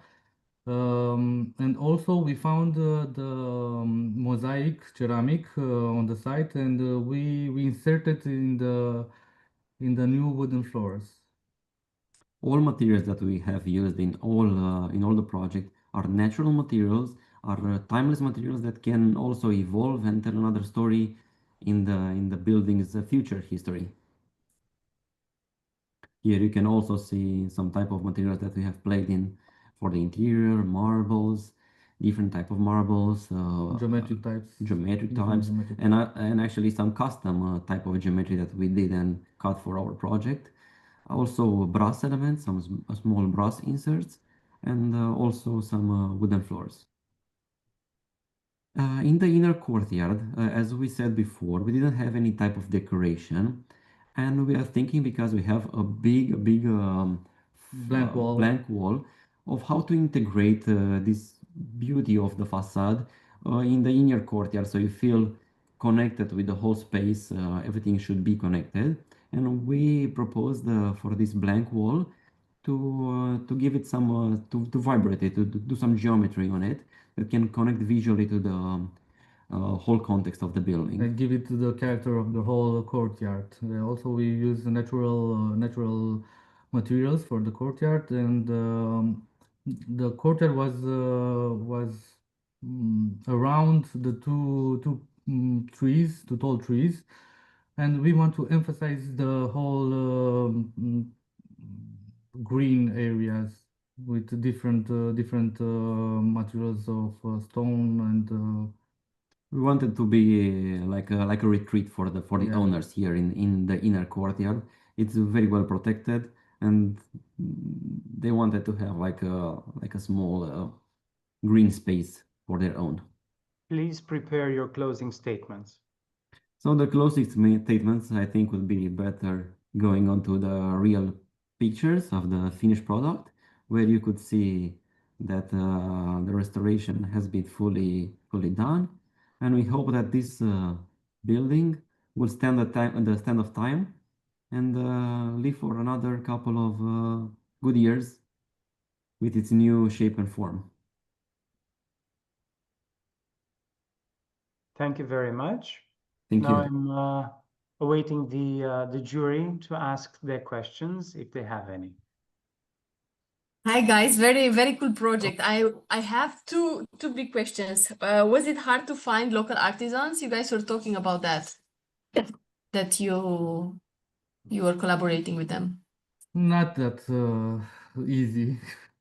We know some guy that it's in somewhere in the peripheric side of the Bucharest that are making the moldings for the concrete, and also the ceramic ovens. We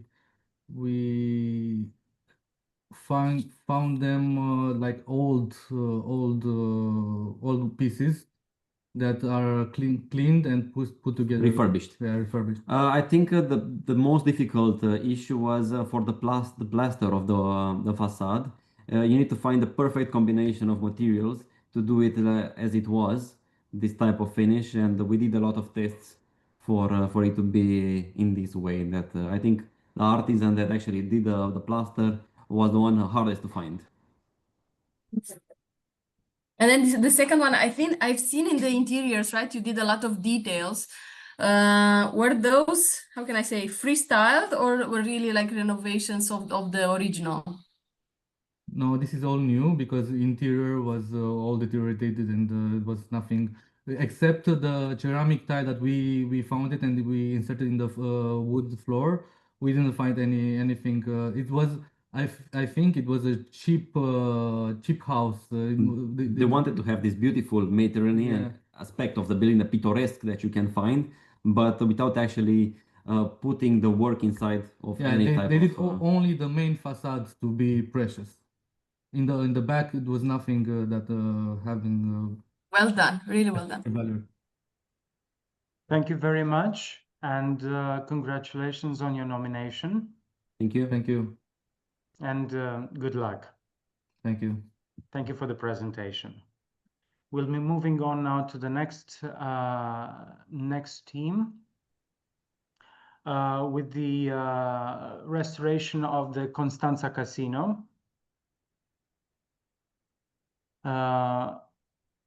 And we're inviting architect Smaranda Baciu. Hello, Smaranda, your microphone is off. Oh, now Hello, everyone. Hi. Good to see you. Good to see you too. Hello. Okay, Robert, tell me what to do. Oh, you have a 3 to 5 minutes presentation maximum, and then the jury can ask its questions. Okay, I see. Can I make a share screen? Of course, of course. Okay. Let me see. Just a second. Okay. Here we go.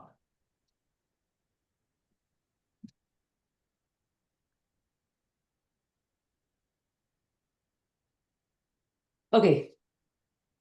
It's visible, right? Yes. Yes. Yes. All right. I had a presentation prepared for this project. It's in Romanian, but I'll try to do my best in English. Please forgive me if I don't express myself correctly. I'm doing my best.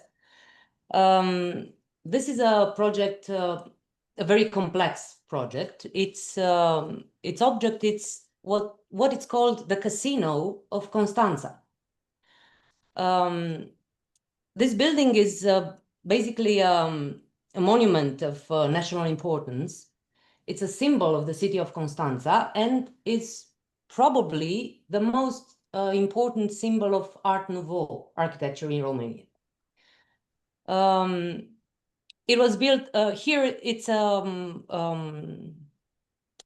succession of interventions from the very beginning of the construction period between 1903 and until 1911, with some interventions and adaptations made by the original architect, Daniel Renard, until 1934.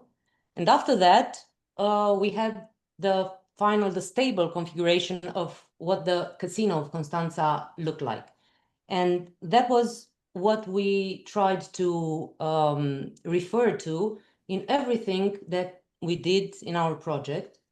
Our project took place from 2020 till 2025.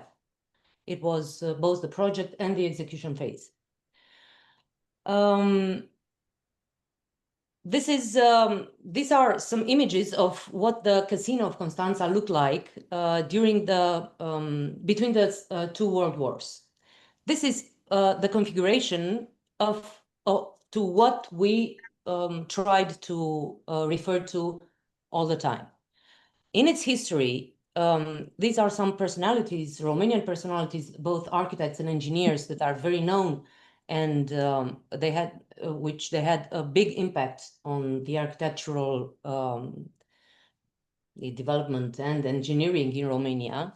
And all of them, they were implicated in this construction between the two world wars.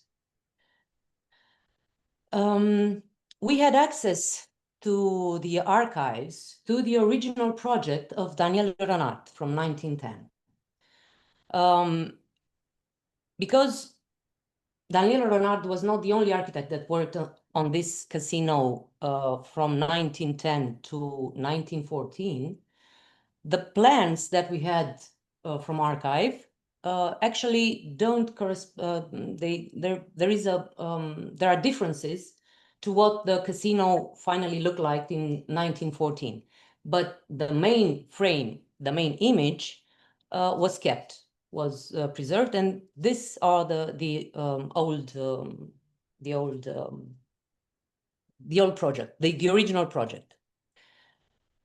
Now, to have an image of what the evolution of this casino was, we have right here a picture of the casino in 1934, what it looked like.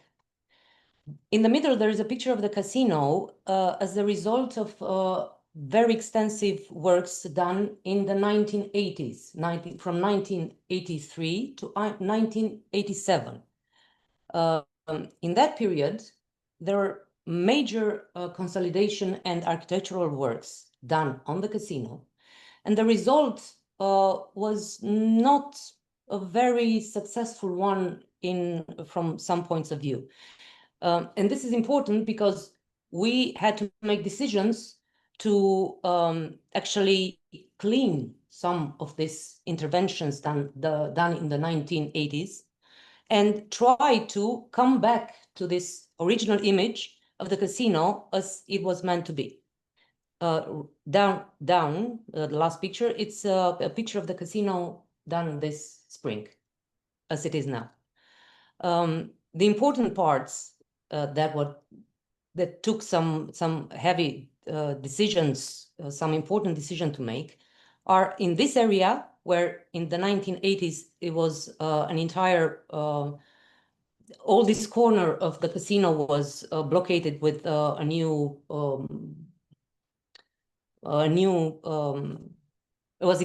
extension necessary for another staircase to make the connection between the ground floor and the first floor. And this facade to the sea that was consolidated with concrete, 8 centimeters concrete for structural reasons back then, and changed this image of the windows and doors of the ground floor. As you can see, it was an entirely different conception. We tried somehow to maybe relate to the Art Nouveau style, but in our opinion, this image was more appropriate, and it was, I don't know, it looked like what Daniel Renard wanted to do in the first place. As our interventions, the major interventions, and the most important parts of this project, the most spectacular ones, are found in the basement, surprisingly. The basement of the casino was always meant to be a technical basement. But as the works progressed, we found actually in this central area, one of the most the obvious, certainly the original part that was never intervened on in 100 years, which is the original metal structure that supports the entire casino all the way up, which is an engineering something, and I don't know how to say. It is a beautiful work of engineering art. And also, the walls of this basement, when cleaned of all the layers of I don't know, plaster and paintings and tiles and so on, they look beautiful because they're stone masonry of the best and the most beautiful quality. So during the execution works, we actually had to rethink the entire area of this basement, and to make it available to the public. All this central part now is part of the public areas. It's a museum, and you'll see later on with the pictures what it meant and why it was so important to do so. On the first floor, 1 minute left of your presentation. Okay. I'm sorry, it's a very quick presentation. I'll try to be I'll try better. Okay. I'm sorry. On the ground floor, this is the area where we eliminated this staircase, and we placed staircase right here in this round volume because we could. We eliminated some interventions in the main room towards the sea that was added in 1980s. And on the first floor, the most important part, this in this wall connecting these two beautiful rooms, there was an element of shell, as we call it, a metallic shell, that was hidden in the wall in the 1980s. And we opened it, and we found it, the original metal shell, as we call it, in the wall. We restored it, and you'll see in the picture what it looked like. Okay, I'll go over how many people were involved here. We're talking about 500 people, we counted them, and so many specialists and experts involved in all this project. I'll go over them. I understand we don't have time, but these are maybe, this is one of the major points of interest for this project. How many people worked from how many specialties, and how we managed to work together. These are some images on what it looked like when we started working on the casino. I'll go over very quickly. This is a tragedy, actually, because this is one of the very few parts of the casino that was left untouched by the works in the 1980s, but also was the most damaged when we started working. You can see the condition is, well, heartbreaking in a way. So this is what it started from. And this is what we, what we came up with. These are some pictures from the basement that we restored. You can see here this masonry that is beautiful masonry that was restored. And these are the original metal beams placed there in 1911 that were very well preserved. We restored them, we kept them in place, and they're visible now. We also worked on the entire flooring throughout the casino, because the flooring was exchanged completely in the 1980s. So we had no reference and no documentation. We made them, we created them, trying to intervene as little as we can in the general architecture, that it's the artistic components that are very, there are a lot of them in the interior, so it's delicate how you place something new that looks like Art Nouveau but does not interfere with what's existing. These are some images of the flooring, for instance. These are some images of the wooden floors in the first on the first floor of the casino. The main room for the theater, and the additional room here that faces the sea. And everything else that is, well, important for a project of this scale, all the spaces for the personnel, the administration personnel, everything was treated as well, I don't know, modern, without being flashy as possible. These are some details of newly projected stairs, banisters, the metal ceiling in the basement in the museum that covers all the necessary installations. These are some details of the wooden panels at the first floor that were designed meter by meter to be to fit with the decoration on the walls, and everything that is an equipment for heating and cooling is integrated in this wooden paneling, and the joinery and so on. I'll give you some pictures finally, and I'll end with this, I promise. This is what it looks like now. The exterior of the casino, how it looks like at night. And what you see here, there are hundreds of people that were present there at the opening and that keep coming to visit it after a long, very long time of being neglected. It was a very important moment for people of Constanța to begin with. These are some pictures from the main entrance.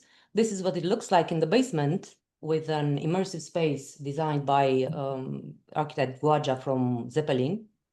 And it's very, very interesting especially for the kids and the young people. And these are some images from the ground floor, the main hall, the monumental staircase, some other spaces from the ground floor also. This is the main staircase. And okay, the theater room with the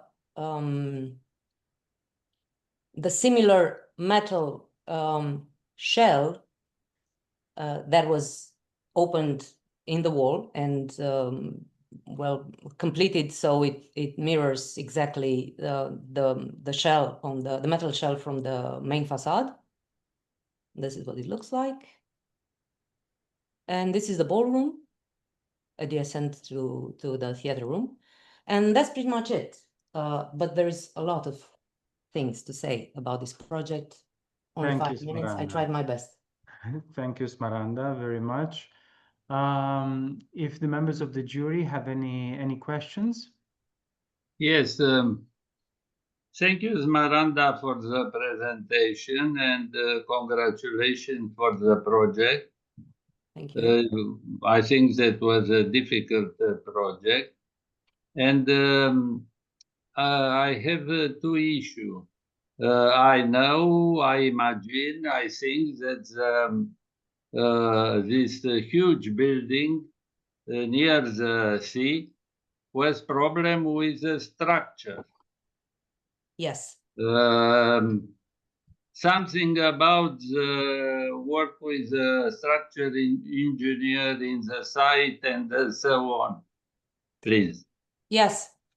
All right. The consolidation works were very extensive.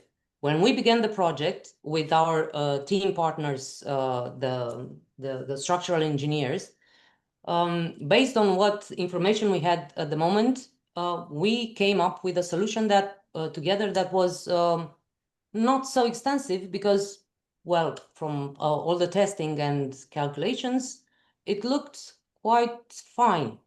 After we started to clean up all the finishing and to test in deep the structure, things started to look very bleak, because this structure, the structure of the casino, was quite a modern concept at the time. It was a combination of metal structure with concrete and with, well, a wooden structure in the up at the ceiling. But being at the beginning, all the metal that was in the concrete, within the concrete beams and pillars within the concrete structure, turned out to be almost entirely, or at least very extensively, corrodated, especially because of the aggressive saline environment of the sea. So the structural engineers actually did a lot of works in the first 2 years on the site, adapting the project and making this consolidation works far more extensive than was planned in the beginning. And we had to adapt with it. The main problem was that at the ground floor and the first floor, the decoration is so rich that every consolidation measure, including some replacement of floors from between the basement and the first floor, that were necessary to be demolished and remade. So all the time it was almost working with the tweezers with the engineers, and they don't like it, but we had to together to assure that the structure is consolidated properly. That was a major problem. Okay, thank you. And once again, congratulations. Thank you. Thank you. Davide, Alexandra? Fantastic project. Yeah, I think it's really fantastic. The fact that it sees the light to this form. And you said 500 people for design and engineering, right? Excluding the construction workers, obviously. No, including the construction workers. Okay. We actually made, after this 5 years, we decided with the construction, with the entrepreneur in Ficia, to make 3 copper plates on which we wrote the names of all the people that were involved in the works. And we thought about one, and it turned out to be 3. And we actually put there the names of all the people, including the people during the execution. And it was an amazing thing. That's how we realized that in 5 years, almost 500 people literally put their hands and worked in there. It was an extraordinary effort. And this is the conclusion after this project, from my point of view. Collaboration and interdisciplinary work and team. Without it, something like that cannot happen. It's as simple as that. And on the site, there were more than 200 people at the time. Sometimes it was very, very, very difficult to coordinate. Yes, please. Thank you very much, Smaranda. It's a beautiful project, and we thank you for the presentation, for your work, and congratulations on the nomination. We need to move on to the final section of this of the bill category. Davide, you wanted to add something? Yeah, I just wanted. I was very curious about the fact that you designed things that were not there before, and you had some pleasure on it. Yes. Yes. Yes, we did, and we did have some pleasure doing it. In our line of work, we do not design new things. We avoid it because our main job is to restore.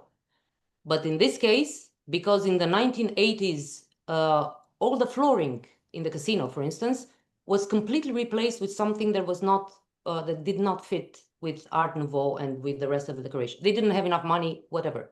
So we had the pleasure to redesign the floors, for instance, by comparison with an extensive comparison with Art Nouveau all around Europe. We tried to find what it fits, but does not stand out, somehow to find some harmony. And that was a nice part of the job. Yes. Yeah. Thank you. Thank you once again. Thank you. And thank you in the name of the whole team. Bye-bye. And well, Bye-bye. good luck. Bye-bye. Good luck to you. Thank you. Thank you. Okay, we're moving on now to the last section, architecture and public space, and we're inviting architect Tamina Lolev to present her project in Timpuri Noi.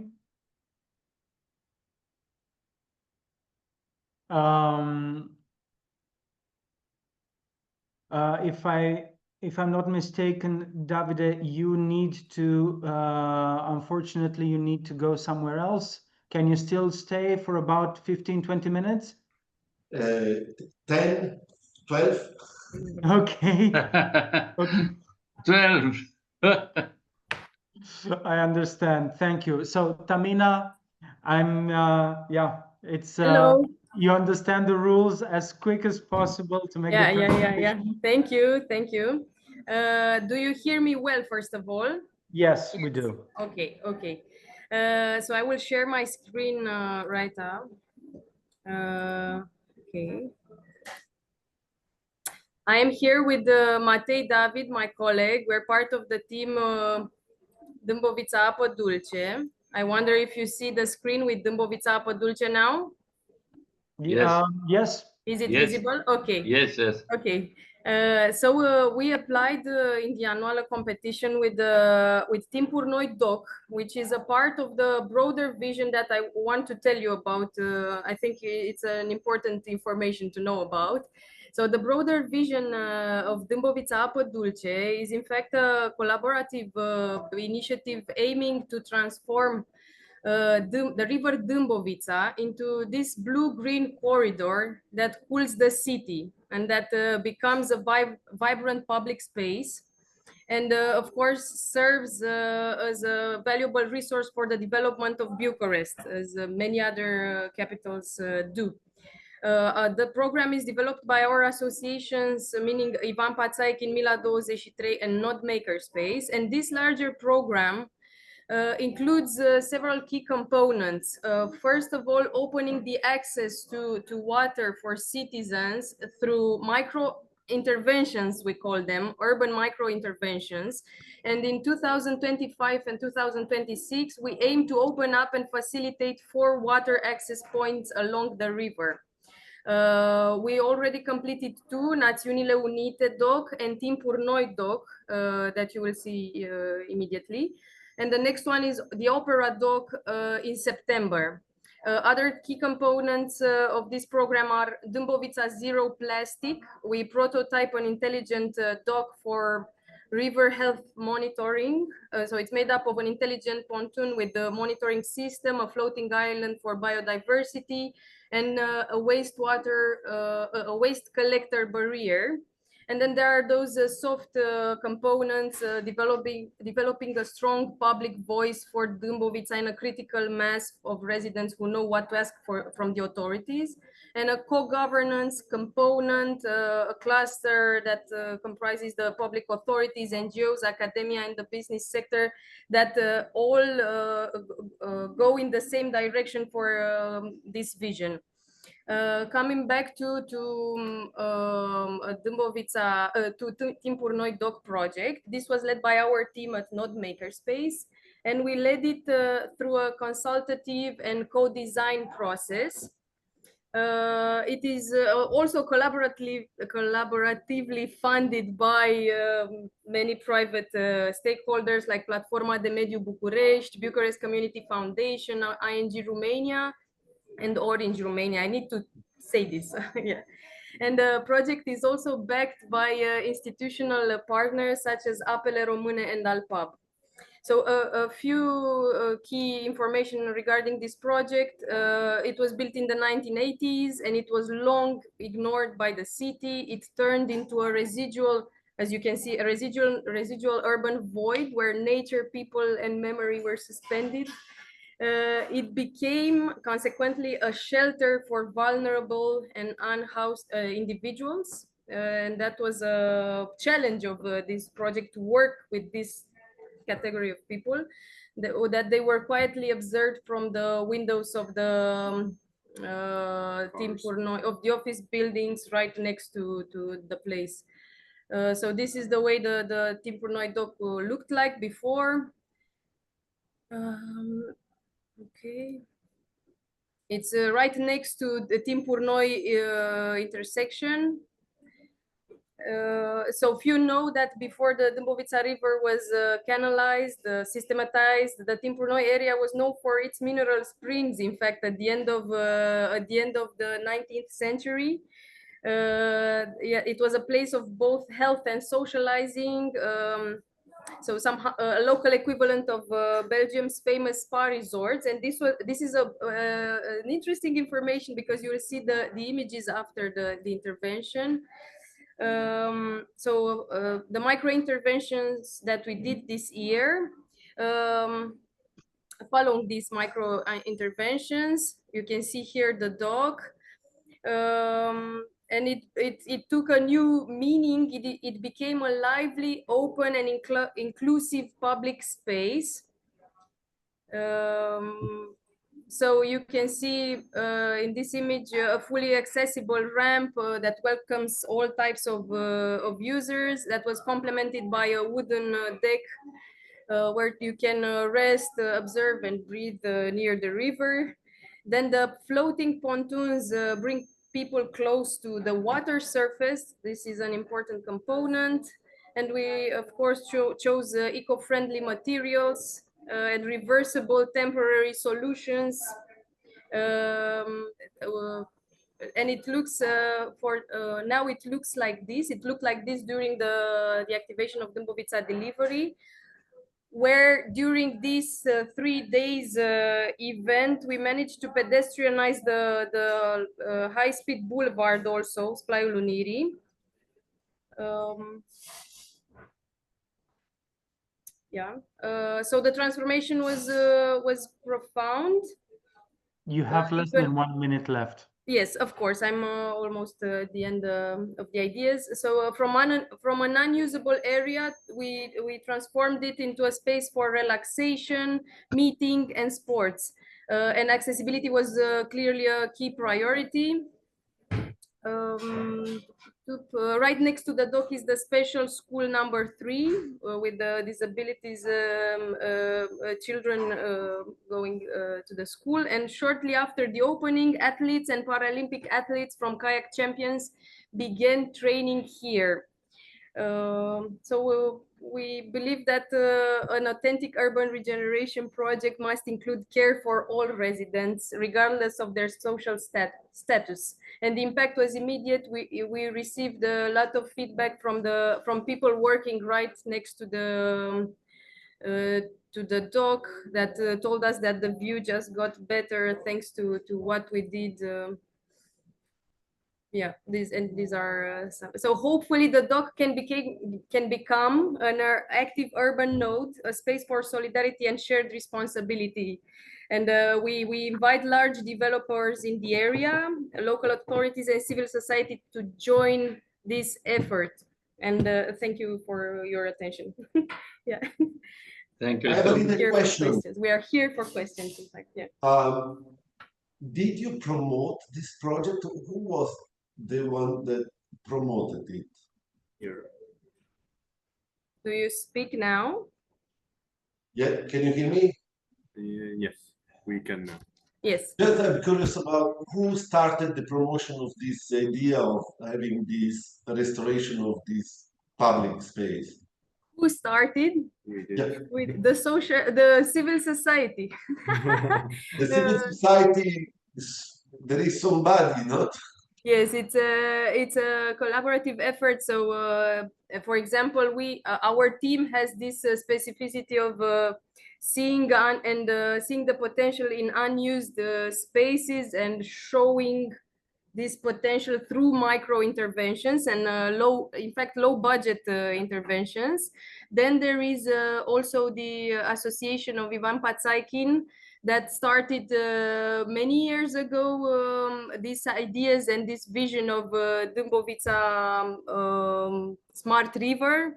So there's in fact a collaborative effort from different organizations. Yeah. But all born in civil society, so Yeah. it's not just a professional approach. It's more like a Bottom-up approach from the society side. Yeah. I see, and you are engaged in your professional life in promoting a regeneration of lost urban public spaces. So Yes, is it yes. something you? It's one of our core values. Yeah. Okay. Bravi. Thank you.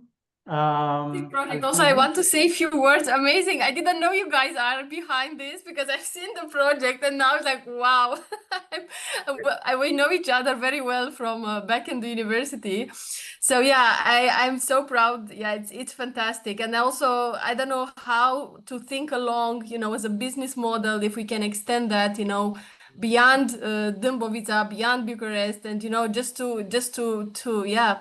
to have this kind of initiatives and roll with them and just do that ourselves if nobody else does it. So yeah, fantastic. Thank you. Yeah, we are also proud of what we did. And Yeah. we are proud of the impact that this kind of project has on the public institution that govern these spaces.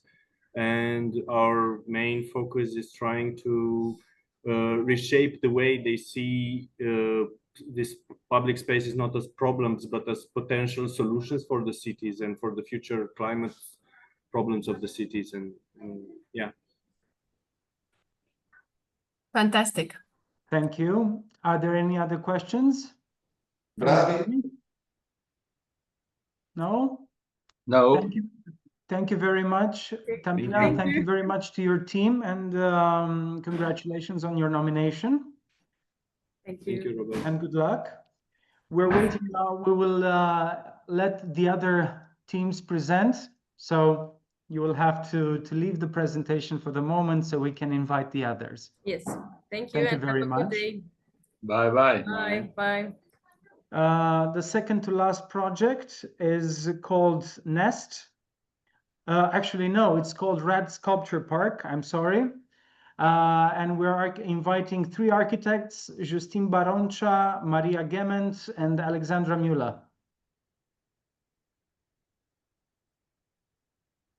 They promised me they will be very haiku in their presentation. So we'll see how that is. Justine, are you connecting? Maria, Alexandra, anyone?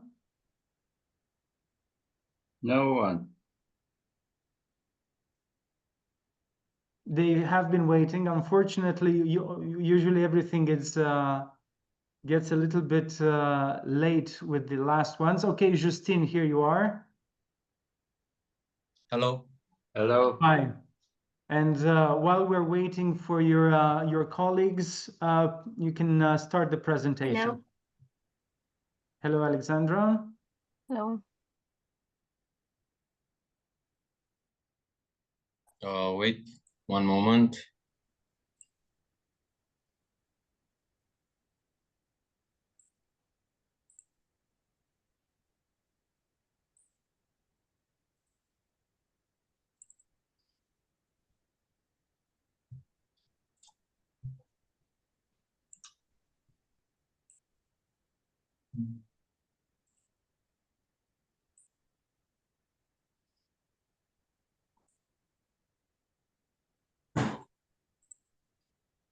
You are able to see?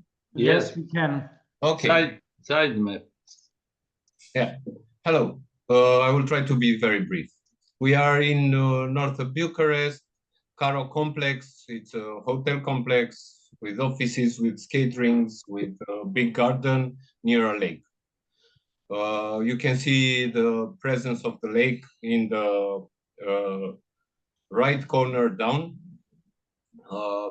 So we had during Rad Art Fair, which is the biggest art fair in Bucharest right now, which is patronized by Katinka Tăbăcaru Gallery, SAC Gallery, and Sandwich, and Yetsa Gallery.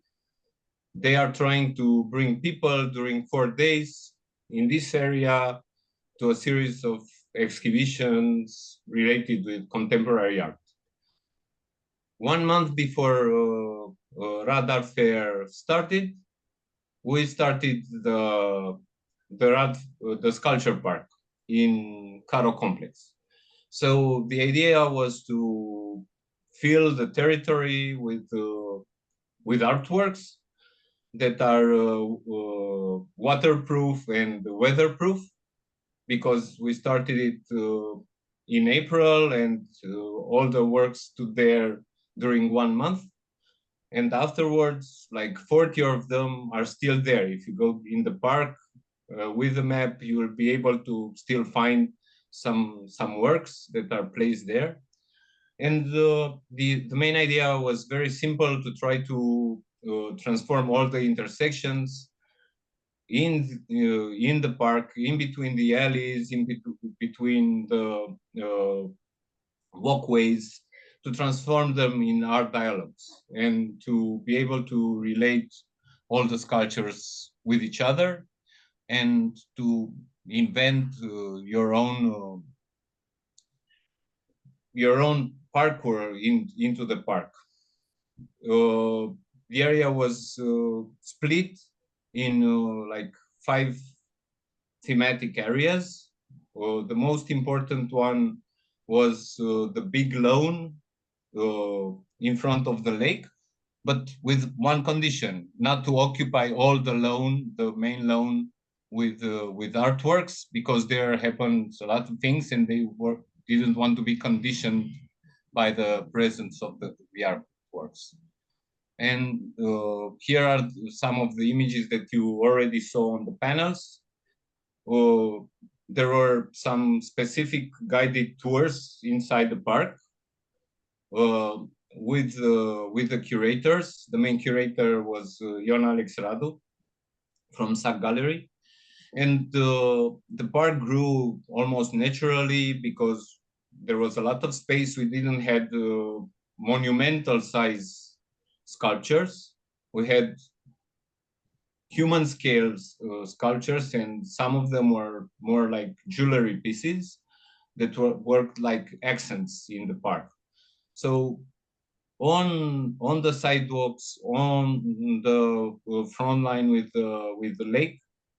We started to place artworks and then invited more and more artists to join the project, because first we started like with 50, and we saw that the scale of the project was not right, and we increased step by step the number of participants in order to give coherence and to be able to put in dialogue the artworks, because there were many spots, blind spots, where we find out that you can place an artwork and to activate the place and to transform it, because they attracted people in a very simple way. You know?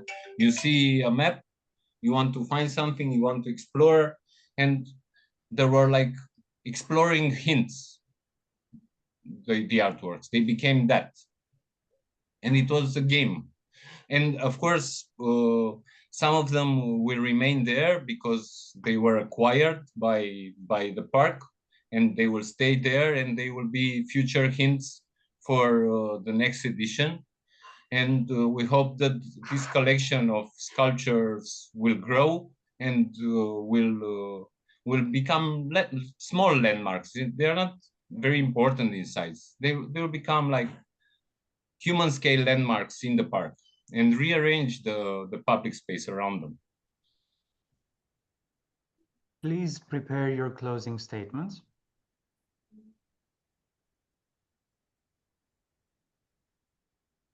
And of course, we had to integrate all this discourse with different type of artworks, with different type of materials in the same language. And we made a design for the map, for the map storage, and for the curatorial texts and for the work texts. And so we work from the huge scale of the park to the tiny scale of these small objects. Thank you. Thank you, Tom. Thank you very much. If there are any questions from the jury? No, congratulations. Thank you very much. There are many questions, but it's too short the time. I mean, thank all you. These artworks. I'm so curious about it, but I think I'm going to read. Maybe we are going to meet. We are in November in Bucharest. Who knows? Maybe we can Hope have so. a chat. See you again. Thank you. Thank you very much. We will need to invite the last team, so you will have to leave this conversation. Thank you, Maria. Thank you, Alexandra. Thank you, Justine. And we're now admitting the last project in today's public pitch day. The Little Pier Pyramid, no? Yes. It's called Nest. And we're inviting architects. Well, I would say Cristina Preotesiu, but apparently there are 3 architects over there. And the whole team. Charlie's Angels. It's the whole team. Hi, everybody. Can we give a little share? Just a second. As you know, the story between Christina, Robert, I have to go, but if you do it very quickly, I'm so interested in listening. Very quickly. Yes. Okay. Can you see the images? Yes, we can. Yes. Okay. Yes.